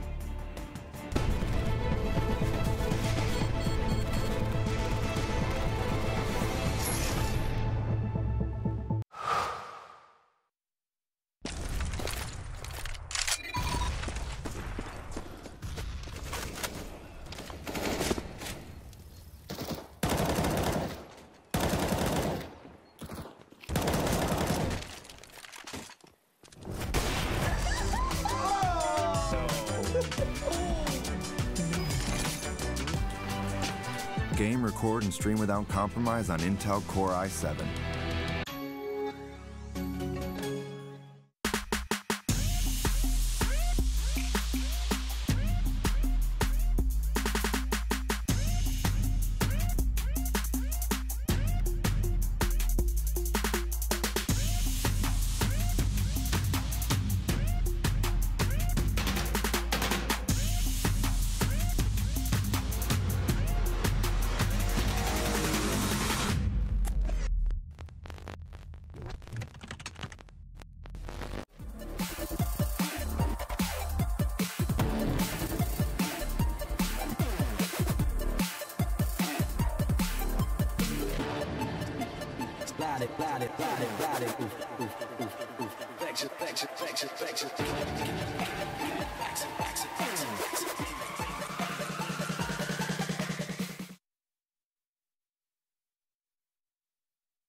This is your chance to actually make it into the Pro League, be a professional Counter-Strike player. That's the thing that Mountain Dew League provides. Kinguin, you know what? If anybody has a shot at 2-0, it's Kinguin. Beautiful Counter-Strike. You usually only see that into the professional level of things. We are one of the youngest team in top 20. Many teams can underestimate us, and we can surprise them with our tactics, show our Polish power.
welcome back to the Xfinity Analyst Desk and ESL Pro League Season 6 opening night. We just saw SK and Team Liquid split their series 1-1, and on the other stream we saw the new Optic lineup based primarily out of Europe, 3 players still competing from there.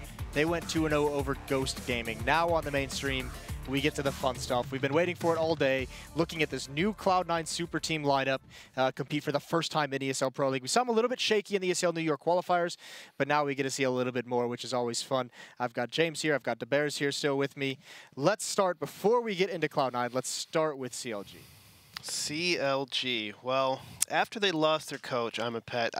They kind of fallen a little bit, no pun intended, to SK fallen, but you know, they lost to Rise Nation this past LAN tournament. No slouches though. No slouches. Guys are no slouches. No slouches, but the thing is, they didn't have Kusta. Now he's back. Hopefully he's stronger than ever. He's ready. He's hungry. He's going to be opping. I want to see the op in Kusta's hands. I love seeing the op. But with the leadership of Ryu coaching them, I think that they will be able to leave off from last season. Hopefully they could do a little better from last season. It's going to be tough because there's a lot of great teams here. I think I want them to do well. I do. I like feel them. Like you want every team to do well. You don't want anyone to fail or struggle. I want everyone to win, but that's not the case. That's not how life works, Jason. Are we putting any stock? Because we'll bring up the Cloud9 lineup as well in just a second. And one thing that we've seen these past week is, you know, obviously the ESL New York qualifiers, Cloud9 was using Swag instead of Shroud here, instead of Automatic, and now we have Shroud stepping in for Automatic in this tournament. Also, for the CLG side of things, they were missing Kusta for the ESL New York qualifiers. Are we putting any stock in like how that might have affected their play? You know, missing some. I mean, Kusta's a big name player for CLG. Automatic's huge for Cloud9. I mean, how much faith are we putting in them with stand-ins? I think missing Kusta is worse than. Okay. I think that's worse for CLG than missing Jordan and Shroud would be for Cloud9, because Cloud9 has such a dynamic lineup, whereas CLG is more like set in stone. This is your role, right? They had the coach. They had the very like formulaic game plan. Kusta's like he's the nutty factor, right? Yeah. Like, obviously Rikke could pull that off as well, but it's kind of planned into the gears that Kusta is that X factor. He's like the ace up the sleeve who's going to come be hopping around a corner and no scope you in the face. That's what he can do. Like, I've seen him pull some ridiculous matches back that should have been lost. Now, for anyone who wasn't involved in the pre-show, you had an interesting prediction saying that, you know, Shroud stepping in tonight, that you actually thought that Shroud would perform better than we saw from him in recent months, just because, you know, he's not part of this team anymore. He's not in his own head. He doesn't care what Reddit thinks. He's not on the team. Like, he's literally just gonna go have fun and, you know, 2-tap people in the head. Like, that's what I always told Mike. I was like, Mike, like, just don't care. I know it's a major, but just don't care about this match and you'll drop 40. Like, that's how he is. He just, if he turns his brain off, he'll just whip to everybody's head. Eric, is there some truth in that for those players? Yeah, I think so. I think, you know, Shroud's on top of the world right now. He gets 20,000 people every time he streams online. He's playing for fun at this point. He's a backup. He's like, yeah, you know, whatever. I get like 1 sub a day at Subway, and he gets like 500,000. Like, I'm on a bulk with 1 sub. Not bad.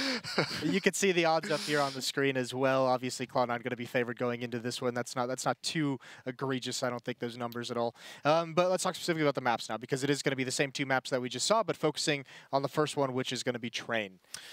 Train, I definitely think C9 is going to take Train. They've always been a pretty strong Train team. Why? What makes them a strong Train team? They can be pretty explosive at times. I remember watching their demos like 4 or 5 months ago, where they had a pretty fast outside strat. I would take it, you know, I would use it. I would kind of copy it in a way, and it worked pretty nicely. But lately they've able to adjust it, maybe slow it down a little bit. But with this new lineup, I don't know. They have 4 in-game leaders, and it's Train. There's a lot of openings. They could just call something on the fly and work with it. What is the big transition we saw out of Cloud9 as an analyst working with them? Because we did notice, you know, the major qualifier heading into Cologne, heading into the major itself, they got a little bit slower than what we'd seen, like running more of those like slower paced tactics. Was that designed from you and the coach of trying to work on that kind of aspect? Yeah, it was kind of like we went for the long con, right? Like, we didn't want to. Yes, we want to win every tournament, but like the goal was to get to the major, right? Like, that was the goal. Like, we want to have our playbook ready for the major and to get to the major, right? So if there's other tournaments along there that are not necessarily a requisite for getting into the major, we want to do well. We want to try stuff out, and if we win, that's great. but we're not going to throw the whole playbook there if we don't need to. Think you're becoming a better team for it as well? Yeah, absolutely. You know, you learn more, right? If you're proving to yourself why a strat works and you're doing that in a match and instead of a scrim, right? Because people are always crying about how scrim, people are playing to win rather than to learn, right? So, you know, sometimes you can only do that at tournaments. Gotcha. Well, we're going to bring the casters back in. We do have Scrawny and Launders still with us, getting through that first match. The nerves are all gone. You guys talked a little bit about being a little scared heading into that first game. I thought you guys did great. Thank you, Moses. Fantastic job, guys. Thanks, guys. It's really supportive. There's going to be a rap about Mom's Casserole after performance. Only the Bears can discuss Mom's Casserole. Casserole about Mom's rap. What about Mom's spaghetti? Knees weak. How are you guys excited for this, seeing this Cloud9 roster? I know we saw them a little bit over the past weekend, but still getting a little energetic over it. Hell yes. Hell yes. Hell yes. He said. Yeah, I think if there's any match that, I mean, honestly, there's no shame in dropping a map to Rise because Rise are insane. They're so good. Honestly, but I think, you know, CLG could just be one team or another in this match, and I think there is the opportunity for maybe just like Cloud9 to go completely off. Like, I really do see the chance that that could happen. I love seeing the little Cloud9 logo shine in your eyes. You're such a bright little fanboy. I love it. We're going to head to a quick break. We'll be right back with the matches.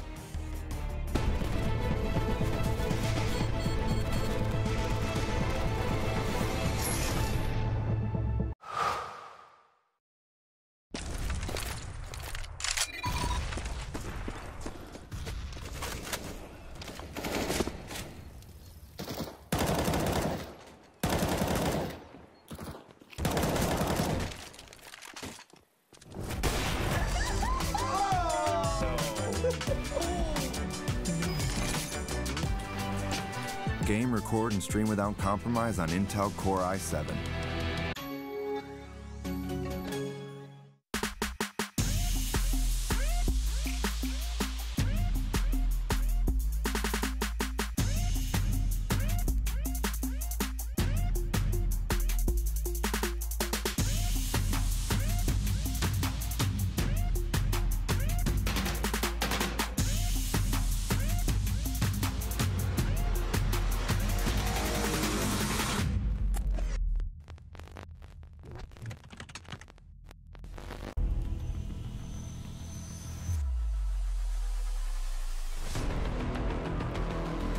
It's going to be absolutely electrifying. I can't wait for this. Indeed, New York is about to get dominant. It is going to be unreal.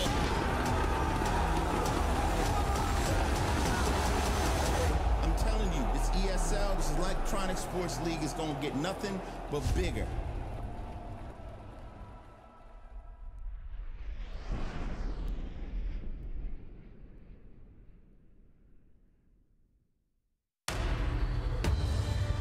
Be focused. Be uncompromising. Be the best and never hold out.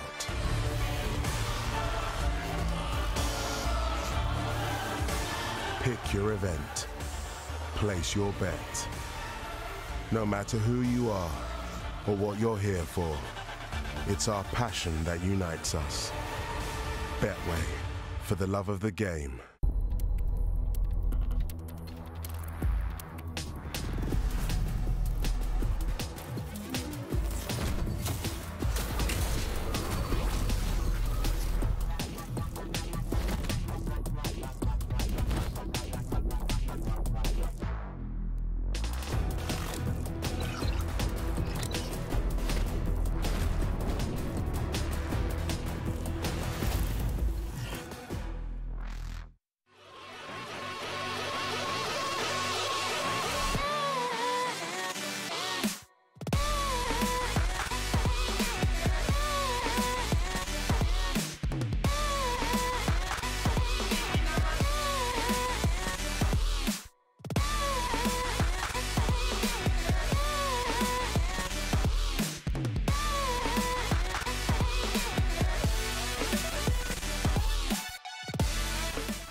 Welcome back, dear friends. It's the ESL Pro League. We're 2 maps deep. We've got 2 more to go. We've swapped up the teams, but we haven't switched maps. It's going to be Train and Cobblestone between the newly formed Cloud9 and the returning CLG. Yeah, and this is going to be the second thing that we see Cloud9 play in, obviously, after the New York qualifier. And versus CLG, I don't think they played against CLG in the qualifier, right? Rise eliminated CLG, who are on the side of the bracket, and then never got that opportunity. So this is going to be interesting territory. Maybe they practiced against each other before, maybe they haven't. I think a lot of people would agree that this Cloud9 roster has the potential to be much better than CLG's. And I think this would be maybe one of the only times that CLG have the opportunity to pull an upset victory over them before that happens. Yeah, I think that, you know, the potential for Cloud9, I don't think it's going to be tapped just as of yet. I mean, I think it'd be a little unrealistic to believe that this unit's going to be able to gel itself in such a short period of time. Yeah. And I think that, you know, if we compare and contrast, say, the T side of Liquid versus what I expect here from Cloud9, think of those timings that we started to see Liquid hit towards the later portion of their half. When we saw, again, Stanislaw creeping out from Ivy in response to the T-con/ladder push. Like, they just had this kind of cohesion between their executions that I definitely don't think we're going to see from Cloud9 tonight. Again, you know, it's a newly formed roster. They're not going to have those very finely tuned moments, I don't think. Yeah. I would love to be blown away and be surprised by exactly that. But I think that if there is that kind of tactical or you know, smoothed out edge, that lies in the pocket of CLG. A team who, despite being versus Cloud9 on Train, they're no strangers to this map. Yeah, it's true. Now, the one thing that Cloud9 has going for them, if they ever did decide to make a roster change, is that their playstyle isn't all that complicated. So throwing 2 new people into the mix might not be that difficult. Train is going to really press that, however, with it being so large and complex, excuse me. The CTs, staying coordinated on a map like Train is incredibly difficult with the limited amount of information that you can have on it at any one moment, and how rotations are so important, even within sites.